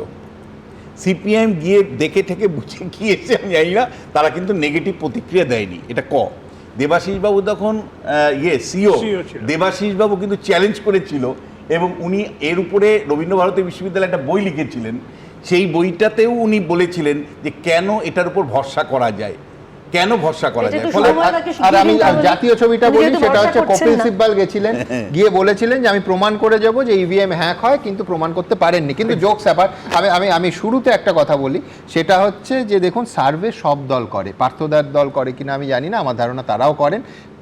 কোনো সংস্থার নাম সামনে আসে, যেমন এখন আইপ্যাকের নামের খুব পাবলিসিটি হয়েছে, প্রকাশ্যে হয়, তো এই যে ফোনের গল্পটা করলাম না, আমাদের প্রত্যেকের ব্যক্তিগত অভিজ্ঞতা যে ফোন আসছে, সেটা আইপ্যাক বা বিজেপি যে সংস্থাকে দিচ্ছে তারা করছে, তারা তো নামটাম বলেন না, এবং সাধারণতভাবে রাজনৈতিক দলের যারা সমীক্ষক সংস্থা তারাও কিন্তু সিরিয়াসলি কাজটা করেন, তারাও নাম বলেন না। কিন্তু আমার ধারণা যে সব রাজনৈতিক দল তাদের নিজের মতো করে টিম তৈরি করে এই সমীক্ষার কাজটা করে, এবং বড় রাজনৈতিক দল এখন থেকে নয়, মানে নিয়মিত করেন, এবং এই রিগোরাস মানে একেবারে দৈনিক করার প্রক্রিয়াটা শুরু হয়েছে অন্তত 6 মাস আগে। পার্থদা, এক্স্যাক্টলি, সেটা কম বেশি সবাই করেন, এবং করার মধ্যেই আমি বলছি যে এটা বুদ্ধিমানের কাজ, কারণ এই কারণের জন্য প্রত্যেকে তার নিজের স্ট্রেংথ, উইকনেস, অপরচুনিটি, থ্রেট সেগুলো সম্পর্কে বুঝতে চান, কি অবস্থায় আমরা আছি। কিন্তু সেটা এই ব্যবসায়িক যে আমরা যেটাকে বলি যে সার্ভে, ওপিনিয়ন পোল সার্ভে, এর বিশ্বাসযোগ্যতা প্রশ্নের মধ্যে, কারণ এদের কি বলবো, যে এরা গাইডেড হয় যে পলিসিস দিয়ে, যে ফ্রেমওয়ার্ক দিয়ে, আমার কথা হচ্ছে সেখানেও একটা বিশ্বাসযোগ্যতার অভাব আছে। আমি শুভময় বাবুর ক্ষেত্রে একটাই কথা বলবো, শুভময় যেটা বললেন তার একটা কারণ বলি, আমার 21 বছরের অভিজ্ঞতা বলছে র ডেটার নিয়ে প্রচুর গোলমাল থাকে। হ্যাঁ। মানে র ডেটা যদি আমি বলছি, আমি কোম্পানিটা আজ সার্ভে করে না, যার ফলে তাদের কথা বলতে আমার কোনো দ্বিধা নেই। এসি নিয়েলসন বা দ্য নিয়েলসন কোম্পানির সঙ্গে অন্যদের তফাৎটাই ছিল যে র ডেটার অ্যাক্সেস তুমি দিচ্ছ না, একদম তাই। এটা জাস্ট উঠে গেল, তারপর প্র্যাকটিসটা পুরোটা বেস্ট হয়ে গেল অন টেলিফোন। হ্যাঁ, এবার সেই টেলিফোনিক কনভারসেশন অ্যান্ড সার্ভের উপর দাঁড়িয়ে যে রেজাল্টসগুলো বেরোচ্ছে, আমি বলছি যে তার রিলায়েবিলিটি বলতে যা বোঝায়, সেটা একটা প্রশ্নের মধ্যে ডেফিনেটলি আছে, কারণ এখনকার সায়েন্সটাই পুরোটা বেসড অন রিলায়েবিলিটি, যে আমি আপনি আলোচনা করছি তাতে কে কতটা ঠিক কথা বলছি, এর বিশ্বাসযোগ্যতা ঠিকই, সেটা হচ্ছে যে ভবিষ্যৎ প্রমাণ করে যে কতটা ঠিক বলেছিলাম আপনি বা আমি। এখানে আমার প্রশ্নটা হচ্ছে এই যে মিডিয়া কাভারেজের উপর দাঁড়িয়ে যখন কোনো একটা প্রযুক্তি এক্সট্রাক্ট করে, যে ওপিনিয়ন এক্সট্রাকশন, আমি সেখানেই বলতে গেছি যে লেফটরা, আমাদের বামপন্থীদের, আপনি যদি প্রিন্ট মিডিয়া থেকে শুরু করে বলুন, টেলিভিশন মিডিয়া, নানা কারণের জন্য, আমি কারণের ব্যাখ্যার মধ্যে যাচ্ছি না, কিন্তু আপনি স্ক্রিন টাইম যদি একটা হিসাব করেন বা পেজে কাভারেজ হিসাব করেন, তাহলে এই যে বাইনারি গল্পটা আমি বললাম না, যে কেন যে শুভেন্দু অধিকারী এবং মমতা বন্দ্যোপাধ্যায় এটা হচ্ছে যে স্ক্রিন টাইম জুড়ে থাকেন, এটা কিন্তু আমি বলছি যে এটা একটা ইস্যু। ফলে সেই ইস্যুটার কারণে উনি যেটা মেইন করেছিলেন, উনি তো সংখ্যাতত্ত্বের অধ্যাপক, সেটা হচ্ছে যেহেতু কংগ্রেস এবং বামফ্রন্ট শূন্য, তাহলে সেই হিসেবে সেই অনুপাতে হচ্ছে না। কিন্তু কিন্তু আমি বলছি স্টুডিওতে আমরা তো বিরোধী, বা স্টুডিও বাদ দিন, বিধানসভায়, মানে আমি বলছি যে বিধানসভার সময়ের হিসেবে যদি বিরোধী দল সেই হিসেবে পড়ে, কতটুকু পাওয়া যায়, গণতন্ত্রের স্পিরিট সেটা বলে না। এইখানে আমি একমত, কিন্তু হ্যাঁ, উনি অঙ্কের হিসেবে যেটা বলছেন সেটাও সম্পূর্ণ ঠিক। হচ্ছে এই যে ইভিএম নিয়ে যে আলোচনাটা আপনারা করলেন, ইভিএম নিয়ে সিপিএম প্রতিনিধি গেছিলেন, এটা ঠিক, election commission, central election commission, আমার এখনো মনে আছে। কিন্তু যেটা হচ্ছে এই মাদারবোর্ড ওরা ছুতে দেবেন না, ওরা পরিষ্কার বলে দিয়েছিলেন যে আপনি তাহলে আপনার কি দাঁড়ায়, এরকম একটা যন্ত্র, আপনি যে যন্ত্র হচ্ছে চিপ বেস যন্ত্র, আপনি তার মাদারবোর্ড টাচ করতে দেবেন না, তাহলে আমি বাইরে থেকে থেকে তার জিওমেট্রিটা দেখতে হবে, কিরকম দেখতে, হাইট কত, লম্বা কত, ওজন কত, এইটা দেখে তো ইভিএম ঠিক না ভুল এটা ঠিক করা যায় না। আমি বলছি এখানেই একটা ট্রান্সপারেন্সি কোয়েশ্চেন আছে যে ইভিএম সত্যি আমাদের ইলেকশন কমিশন যদি চান একটা স্বচ্ছতার সাথে কোনো একটা মডেল, যে মডেলটাকে মনে করছেন আপনারা বাদ দেবেন, পরে নতুন মডেল আনবেন, ওটাকে ওপেন করে দিন, যে সেটা নিয়ে একটা হোক, আমরা দেখি। সেটা হচ্ছে না আমাদের দেখুন, সত্যি কথা, ইভিএম পশ্চিমবঙ্গে কেমন কাজ করে আমি জানি না, কেরালায় যে বিলক্ষণ ভালো কাজ করে এটুকু আমি বলতেই পারি, অন্তত গত দুবার ভালো কাজ করেছে সুমন। আর একটা কথা, আমি জানি এখানে সংখ্যাতত্ত্ববিদরা রয়েছেন, দেখুন আমি কাঠ বাঙাল, কিন্তু আমি ইলিশের থেকে চিংড়িটাকে প্রেফার করি। আপনি যদি আমাকে জিজ্ঞাসা করেন ঘুরিয়ে, যেটা শুভময়দা বললেন যে আপনি চিংড়ি ভালোবাসেন না ইলিশ, তো আমি বলবো চিংড়ি, কিন্তু সেটা বুঝে আপনি নিশ্চয়ই বলবেন না যে আমি এদিকে ইস্ট বেঙ্গলের সাপোর্টার। তো সেই জায়গাটা তো একটা ওপিনিয়ন পোলে। আর একটা জিনিস আমি বলি, ওপিনিয়ন পোল ফ্লড কি ফ্লড না আমি জানি না, কিন্তু আমি 3টে রাজ্যের নির্বাচনের কথা বলবো, দিল্লি, হরিয়ানা এবং ছত্তিশগড়।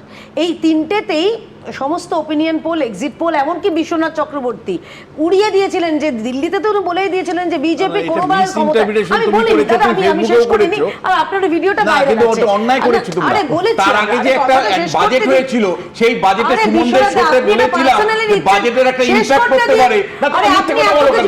মিথ্যে কথা বলো কেন? আপনার ভিডিওটা আবার চালাতে পারি, আমি আজকে আবার চালিয়ে দেব। তুমি মিথ্যে কথা বলেছিলেন, কেউ মিথ্যে বলেনি, আপনি বলেছিলেন। আপনার মুখ থেকে বেরোনোর কথা বিশ্বনাথ, আপনার তার আগে যে একটা বাজেট হয়েছিল মানে কেন্দ্রীয় সরকারের, সেই বাজেটের মধ্যবিত্তকে কর ছাড় দেওয়া হয়েছিল, তার প্রভাব পড়তে পারে। সেইটা কেন বুঝতে পারছি আমি, বাজারে চালানো নেই। আপনি কেন রেগে যাচ্ছেন? দর্শকরাও বুঝতে পারছে, আমিও বুঝতে পারছি।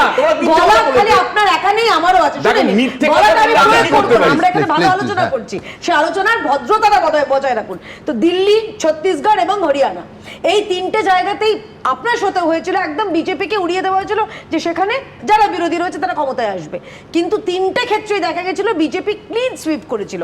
ঠিক সেইভাবে পশ্চিমবঙ্গেও ভারতীয় জনতা পার্টি ক্ষমতায় আসবে, এটা দেওয়ালে লিখন হয়ে গিয়েছে, শুধুমাত্র রেজাল্ট বেরোনোর অপেক্ষা, সময়ের অপেক্ষা। প্রচন্ড হাসছেন বিশ্বনাথ চক্রবর্তী। হাসি পায় ওনার নেত্রী। গতবারে লোকসভা নির্বাচনে সিটটা কমে গেল, ছিল 18 হয়ে গেল 12। বিধানসভা নির্বাচনে 2021-এ বললো আপকি বার 200 বার হয়ে গেল 77। এবারে অবধারিতভাবে ওদের পরাজয় দেখা যাচ্ছে, তারপরেও যদি গলা চিৎকার করে খালি বারবার বলে, তাহলে তো এই ধরনের কথা বলতে হবে না। আমি দ্রুত কয়েকটা রাজনীতিবিদরা কি বলেন, কি হয় শেষ পর্যন্ত কয়েকটা উদাহরণ দিই। শুধু তার আগে একবার মনে করিয়ে দিই, 2009 শুধুমাত্র পশ্চিমবঙ্গের মানে গোটা দেশে লোকসভা ভোট হয়নি, একেবারে মহারাষ্ট্রে বিধানসভা নির্বাচন ছিল। লালকৃষ্ণ আদবানি বলেছিলেন যে ইভিএম তুলে দিয়ে আবার ব্যালট বক্স ফেরানো উচিত। সুতরাং ইভিএম নিয়ে সন্দেহ প্রকাশ এই একটা যুগের ব্যাপার নয়। আর মেলা না মেলা, আমি বলছি কতগুলো উদাহরণ দেব। ধরুন অরবিন্দ কেজরিওয়াল, তিনি একেবারে পরিষ্কার বলেছিলেন যে মোদিজি এই জন্মে দিল্লিতে আম আদমি পার্টিকে হারাতে পারবেন না, একেবারে কোট আনকোট। আর নরেন্দ্র মোদীর সেই প্রায় প্রবাদ হয়ে যাওয়া বাক্য, প্রবাদ হয়ে যাওয়া স্লোগান তো আছেই, আপকি বার 400 পার। আমি বলছি শেষ পর্যন্ত 400-র অনেক আগে অশ্বমেধের ঘোড়াটি আটকে গেছিল। সুতরাং রাজনীতিবিদরা কি বলেন, পরে অবশ্য তার ব্যাখ্যাও দেন যে ওটা যারা ফুট ওয়ার্কার, যারা একেবারে তৃণমূল স্তরে যে কর্মীরা লড়াই করেন, তাদের চাঙ্গা করতে অনেক সময় তার 200 পাওয়ার সম্ভাবনা, তাতে 400 বলতে হয়। যাই হোক, একটা প্রতিবেদন দেখাই এই নিয়ে, দেখুন তো। আমরা 2026-এ 226 বেশি সিট পেয়ে জিতবো। बंगाल में 2/3 बहुमत के साथ भारतीय जनता पार्टी की सरकार बनेगी। নানা জল্পনা, নানা দাবি, তাল ঠোকাঠুকি। 2016 पे 3, 2021-এ 77, এবারে 177-এর নিচে নামবে না। 1, 2, 3, 4 বিজেপির হবে হার। 1, 2, 3, 4 তৃণমূল জিতবে আবার। পাল্লা দিয়ে চলছে ভবিষ্যৎবাণী। एक एक सीट कर जीतेंगे, 170 सीट तक जाएंगे, तब परिवर्तन होगा। আগামী দিন বিজেপিকে 50-এর নিচে নামানোর প্রতিশ্রুতি আজকে এই মাঠ থেকে দিচ্ছি। কেউ বলছেন শেষের কাউন্টডাউন শুরু, কেউ বলছেন দুর্দান্ত খেলা হবে। सरकार के जाने का काउंटडाउन शुरू हो चुका है। খেলা হবে দুরন্ত খেলা, দুর্দান্ত খেলা। বিজেপিকে শূন্য করে দিন, বাংলাকে পূর্ণ করে দিন। জমজমাট ভোট যুদ্ধ। যতই করো হামলা, যতই করো হামলা, তৃণমূল জিতবে বাংলা। সারা দেশ জুড়ে একটাই আওয়াজ, 4 মে তৃণমূল জয়। কার টার্গেট পূরণ হবে, কার মিস হবে, উত্তর মিলবে 4 মে। এবিপি আনন্দ। দেখুন, এদের কার কথা ঠিক প্রমাণিত হবে সেটা ঠিক করবেন একমাত্র আপনারা। আমি দেবাশিস দার কাছে যাব। দেবাশিস দা, নিঃসন্দেহে 90 লক্ষ একটা বিরাট সংখ্যা, এর কি ইম্প্যাক্ট পড়তে পারে? তার থেকেও বড় কথা যে সেইটা আমাদের এই যে সমীক্ষাগুলো সবাই করছেন সেই কাজটাকে কতটা কঠিন করে দিল। আমি নিজের কথা বলবো না, কারণ বিশেষজ্ঞরা পাশে আছেন, রাজনীতিবিদরা সামনে আছেন। আমি আমার দুটো মডেল যে আমি করেছি তারা কি বলছে এটা আমি সংক্ষেপে একটু আপনাকে জানাতে চাই। নাম্বার 1, এরা একদম এই কথাটা ইউজ করছে যে এই যে 2185 জনের কাছ থেকে সিকিউরিটি উইথড্র করা হয়েছে বিভিন্ন পলিটিক্যাল পার্টির নেতা, বলছে এইটার একটা সাংঘাতিক প্রভাব পড়বে। কেন? কারণ এরাই হচ্ছে বুথ স্তরে, এলাকা স্তরে এরা একটা প্রভাব বিশ্বাস করে ইন্টিমিডেশন কথাটা ইউজ করছে। উল্টো দিকে দেখুন, এরাই আবার ইলেকশন কমিশন বলেছে, আগে আমাদের রিটার্নিং অফিসারের হ্যান্ড বইতে লেখা থাকতো যে ইভিএম হাতছাড়া না হলে রিপোল হয় না, লুট করে নিয়ে গেল সে অন্য কথা। এখন কিন্তু ইলেকশন কমিশন বলছে এলাকায় যদি কেউ ইন্টিমিডেশন করে, ভয় দেখায়, বাধা দেয় ইত্যাদি, তাহলেও রিপোল হয়ে যাবে। এইটার একটা এফেক্ট এআই ধরছে। আরেকটা এফেক্ট ধরছে যে এই ডিলিশন তো তছনছ করে দিয়েছে, আপনিও যেটা চমৎকারভাবে দেখালেন, এবং বিশ্বনাথবাবুও যেটা বললেন, অ্যাকচুয়ালি মার্জিনাল কনস্টিটিউয়েন্সিতে এফেক্ট করে। এরা বলেছে, চ্যাটজিপিটি এবং জেমিনি দুজনেই বলছে 1% সুইং হলে 30-40টা এদিক ওদিক হয়ে যাবে। সুতরাং এইটা ভীষণ একটা বড়। কোথায় সুইংটা হচ্ছে? যেখানে 1 লাখের লিড ছিল সেখানে 1.5 লাখ হলো, কিছুই হবে না। কিন্তু ওই মার্জিনাল কনস্টিটিউয়েন্সিগুলো সাংঘাতিক, এবং এরা 3টে ভাগে ভাগ করেছে। 3000-এর চেয়ে কম লিড বলছে এটা খুব গোলমেলে। 3000 to 8000, কেন 3000-এর প্রশ্ন করবেন না, ওরা আমাকে বলেছে 3000 থেকে 8000 একটু মাঝামাঝি, একটু দোদুল্যমান। 8000-এর বেশি যদি লিজ হয় আমরা মনে করছি এসব এসআইআর কোনো এফেক্ট করবে না।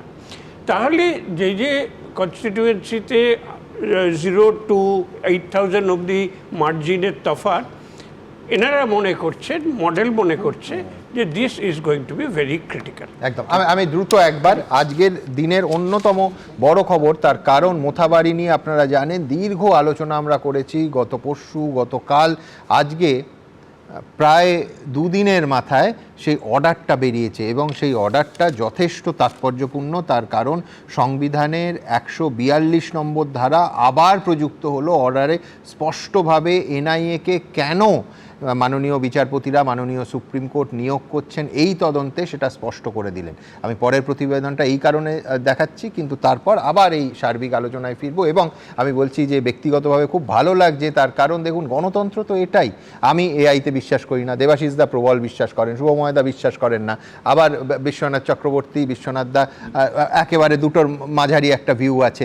এদিকে নিঃসন্দেহে রাজনীতিবিদরা সবসময় এক্ষুনি হই হই করে উঠবেন 3 জন, যে নিজেদের সার্ভের রেজাল্ট পক্ষে গেলে খুব খুশি হন, আর না পক্ষে গেলে সার্ভেকে নস্যাৎ করে দেন। এটা এআই জামানার আগে থেকেই বলছি, হ্যাঁ, এবং এই প্রজন্মের আগের প্রজন্ম থেকে বলছি। সুতরাং এই তো হয়, কিন্তু এইটাই হচ্ছে গণতান্ত্রিক পরিবেশ, যে থাক না, তথ্য থাক, অঙ্ক থাক, আসল সিদ্ধান্ত নেবেন আপনারা, আর কেউ নয়। মানুষের মন তার কোন অতলে কি আছে, আবার ভোট আপনার গণতান্ত্রিক অধিকার, আপনি কাকে দেবেন আপনি সিদ্ধান্ত নেবেন, এবং সেই আন্দাজ করার চেষ্টা করতে পারে সমীক্ষক সংস্থা, কিন্তু একমাত্র ওই 4 তারিখ বোঝা যাবে।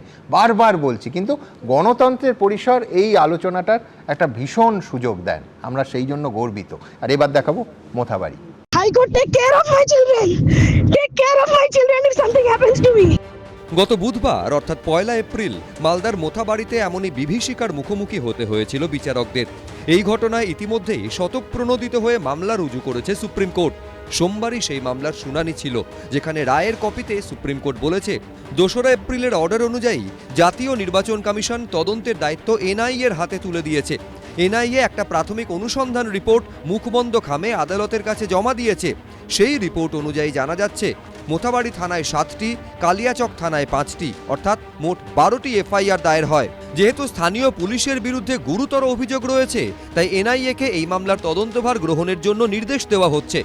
রাজ্য পুলিশকে নির্দেশ দেওয়া হচ্ছে তারা যেন অবিলম্বে তদন্তের যাবতীয় নথিপত্র এনআইএর কাছে হস্তান্তর করে। এনআইএকে যেন সমস্ত রকমের সহযোগিতা করা হয়। প্রয়োজনে আরও এফআইআর করতে পারবে এনআইএ। সুপ্রিম কোর্ট অর্ডারে আরও বলেছে, এনআইএ এখন থেকে কলকাতায় এনআইএর যে বিশেষ আদালত, সেখানে তদন্ত সংক্রান্ত রিপোর্ট জমা দেবে। চার্জশিট জমা দেওয়ার আগে পর্যন্ত সময়ে সময়ে সুপ্রিম কোর্টে তদন্তের স্টেটাস রিপোর্ট পেশ করবে এনআইএ।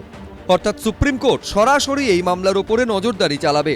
যেহেতু সুপ্রিম কোর্ট বলেছিল এসআইআর প্রক্রিয়ায় বিচারকদের সিদ্ধান্তই সুপ্রিম কোর্টের সমতুল্য, তাই এক্ষেত্রে বিচারকদের ওপরে হামলা আদতে তাদের ওপরে হামলা বলে মনে করছে সুপ্রিম কোর্ট। এখনো পর্যন্ত এই মামলায় যাদের রাজ্য পুলিশ গ্রেফতার করেছে তাদের এনআইএর হাতে তুলে দিতে হবে। যারা পুলিশ হেফাজতে রয়েছে তাদের বিচার বিভাগীয় হেফাজতে পাঠাতে হবে। যেটা হয়েছে সেটা তো সম্পূর্ণভাবে তৃণমূলের অনুমোদনে হয়েছে, অনুপ্রেরণায় হয়েছে। কিন্তু এর অনুমোদন এবং অনুপ্রেরণা, এই বিভাজনের রাজনীতি কোথাও কোথাও যে দেশবিরোধী শক্তিকে স্বাগত জানাতে সাহায্য করে বা তারা কাজ করে, সে বিষয়টা বোঝার মতো অবস্থায় তৃণমূল কংগ্রেসের নেই।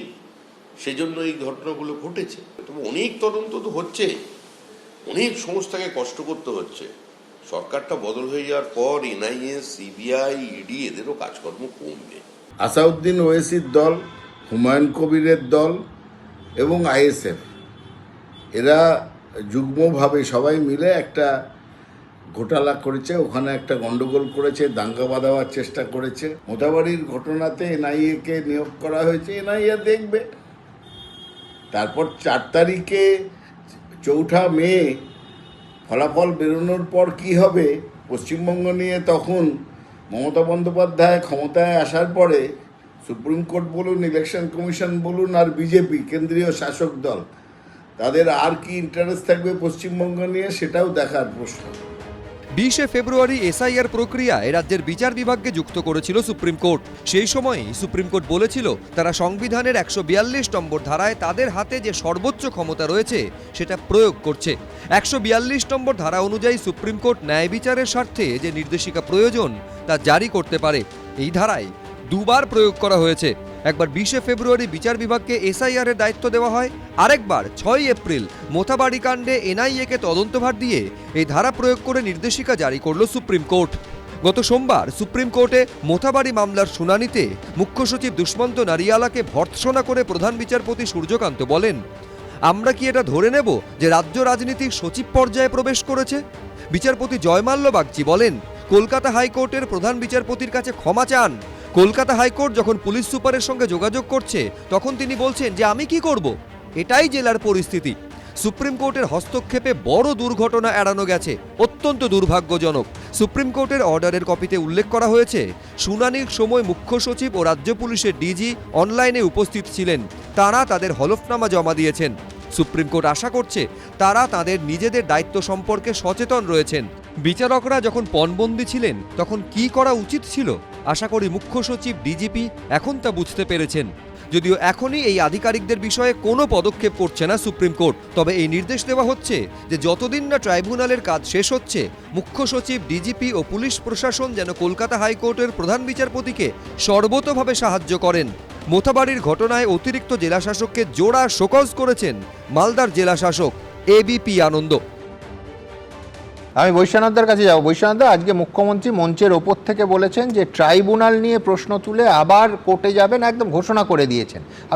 আমি মনে করি যে অবশ্যই এই আইনি অধিকার মুখ্যমন্ত্রী আছে, তৃণমূল কংগ্রেসের তো আছেই, কিন্তু আমি বলছি যেখানে সুপ্রিম কোর্ট এই রায়ও পড়ে দেখবেন, আপনি একটু আগেই আপলোড হয়েছে যে ট্রাইব্যুনালে শুনানি শেষ না হওয়া পর্যন্ত মুখ্য সচিব এবং ডিজিপি কলকাতা হাইকোর্টের সমস্ত প্রধান বিচারপতিকে যাবতীয় সাহায্য করতে হবে এবং আগাগোড়া প্রশাসনকে তাদের সুরক্ষা এবং দিতে হবে, সেখানে আবার রিভিজিট করবেন ট্রাইব্যুনাল ইস্যুতে সুপ্রিম কোর্ট। আপনার এটা মনে হয় আজকেই আপনাদের কাগজে বেরিয়েছে যে ট্রাইব্যুনালে কিরকম মানুষ একটা অসহায় অবস্থার মধ্যে পড়ে গেছে। আপনি ভাবুন, প্রথমে 58 লক্ষ, তারপরে 5 লক্ষ, তারপর লজিক্যাল ডিসক্রিপেন্সিতে 1,36,00,000, তার মধ্যে বাদ গেছে এখনো পর্যন্ত আপনাদের হিসাব সব অনুযায়ী প্রায় মিলিয়ে, হ্যাঁ, প্রায় 91 91 লোক, হ্যাঁ। তাহলে এই 91 লক্ষ লোকের নাম আপনার 2024-এর ভোটার লিস্টে ছিল, যে ভোটার লিস্টের মধ্যে এটা তো খুব ভোটের মধ্যে উদ্বেগের দিয়ে যে 58 লক্ষ parliament মৃত election হয়েছিল। এবং শিফটেড ভোটারের নামও ছিল। না, আমি তো সেটা সেটাই আপনারাই বলছি। বলছেন। তাহলে সেই 91 খুব লক্ষ উদ্বেগের। লোকের ভোট তো ভোটে ভোটার ভোট লিস্টে ছিল, দিয়েছিল। যেটাই নরেন্দ্র মোদী প্রধানমন্ত্রী হয়েছে। আজকে সেই 91 লক্ষ লোকের নামকে বাদ গেল, তার মধ্যে কিছু লোক যারা ফর্ম ফিল আপ করেছে নমিনেশন। আমি আপনাকে তাহলে বলছি- আপনারা আমি বলছি এই দাবি কেন তুলছেন না যে যতক্ষণ না এই ট্রাইব্যুনালের বিচার শেষ হয় ভোট একেবারে মুলতবি থাকুক? না, আমরা হয়ে কোর্টের যেত। কাছে বলেছি যে না, পাসপোর্ট এইটা বলুন না। আমি বলছি হ্যাঁ। পাসপোর্ট হোল্ডারের নাম বাদ গেছে, বাবার নাম আছে, ছেলের নাম হ্যাঁ। বাদ গেছে, বড় ভাইয়ের নাম আছে, ছোট ভাইয়ের ঠিক, নাম গেছে। কিন্তু এইগুলো ট্রাইব্যুনাল সর্ট আউট না করা অবধি ভোট মুলতবি থাকুক, এটা বলছেন না কেন? আপনি বলুন যেটা হয়েছে সেটা মানে চরম ভোট ভোগান্তি করিয়ে তো কি ওটা হয়নি? সংশোধন করা যাবে আপনি না। বলুন, এটা কি হ্যাঁ। চরম ভোগান্তি হয়নি, দুর্দশা হয়নি?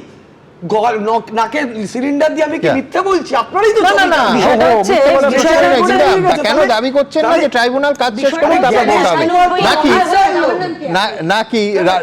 নাকি রাষ্ট্রপতি শাসন ঘোষণা হবে বলে দ্বিধা হচ্ছে, এই দাবিটা কোথায়?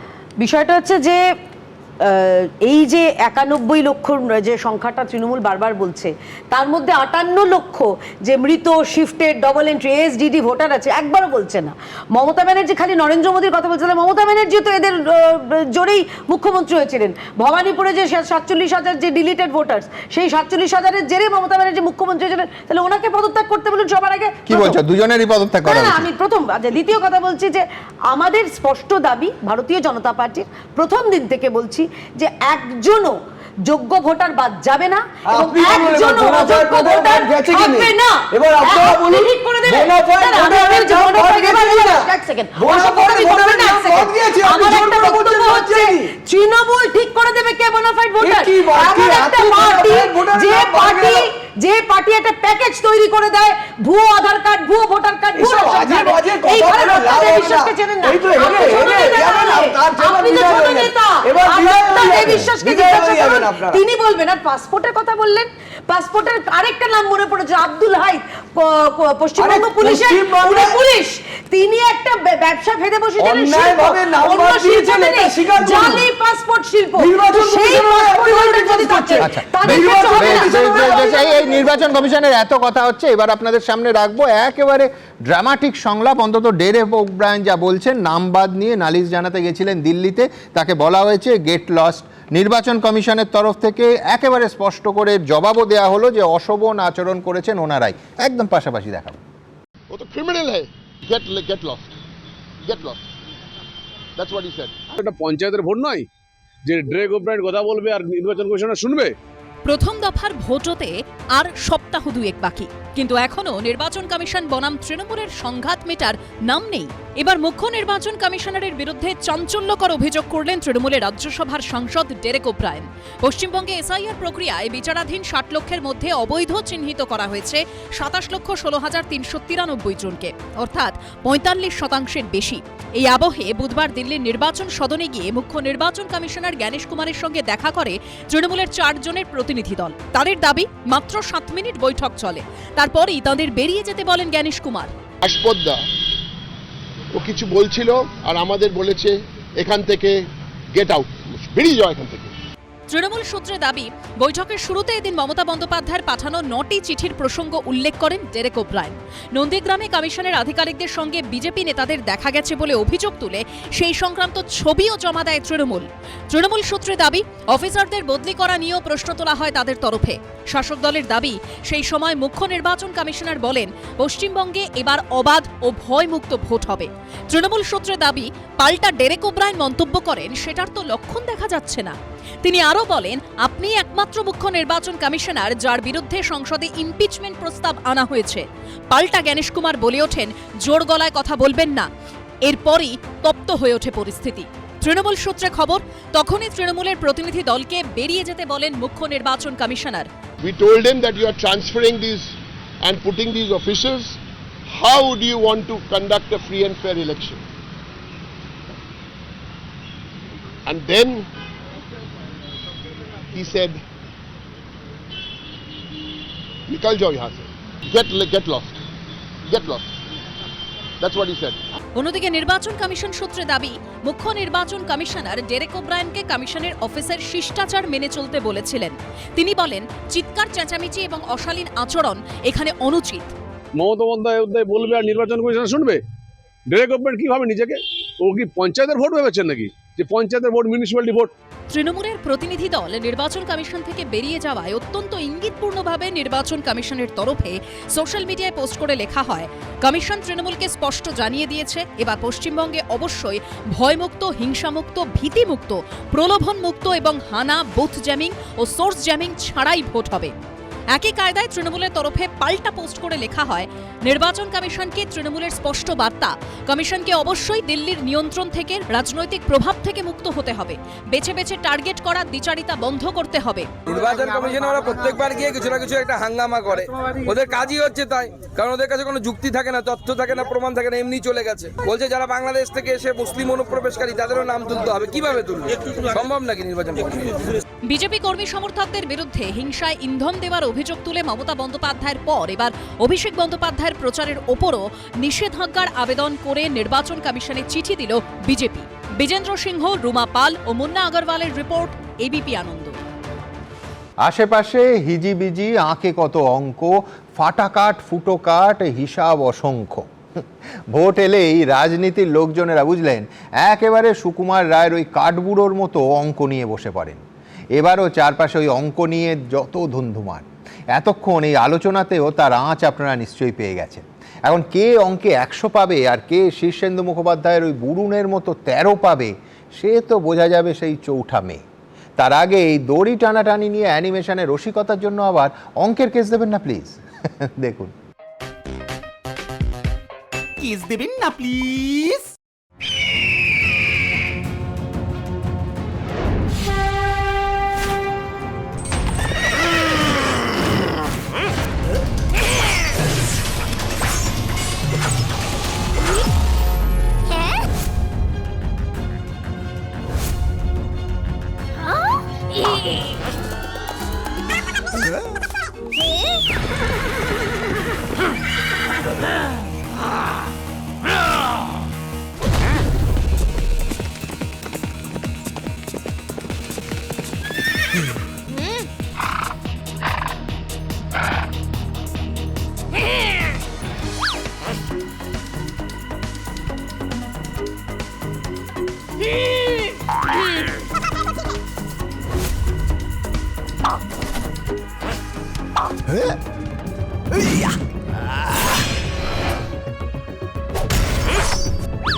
কেস দেবেন না প্লিজ।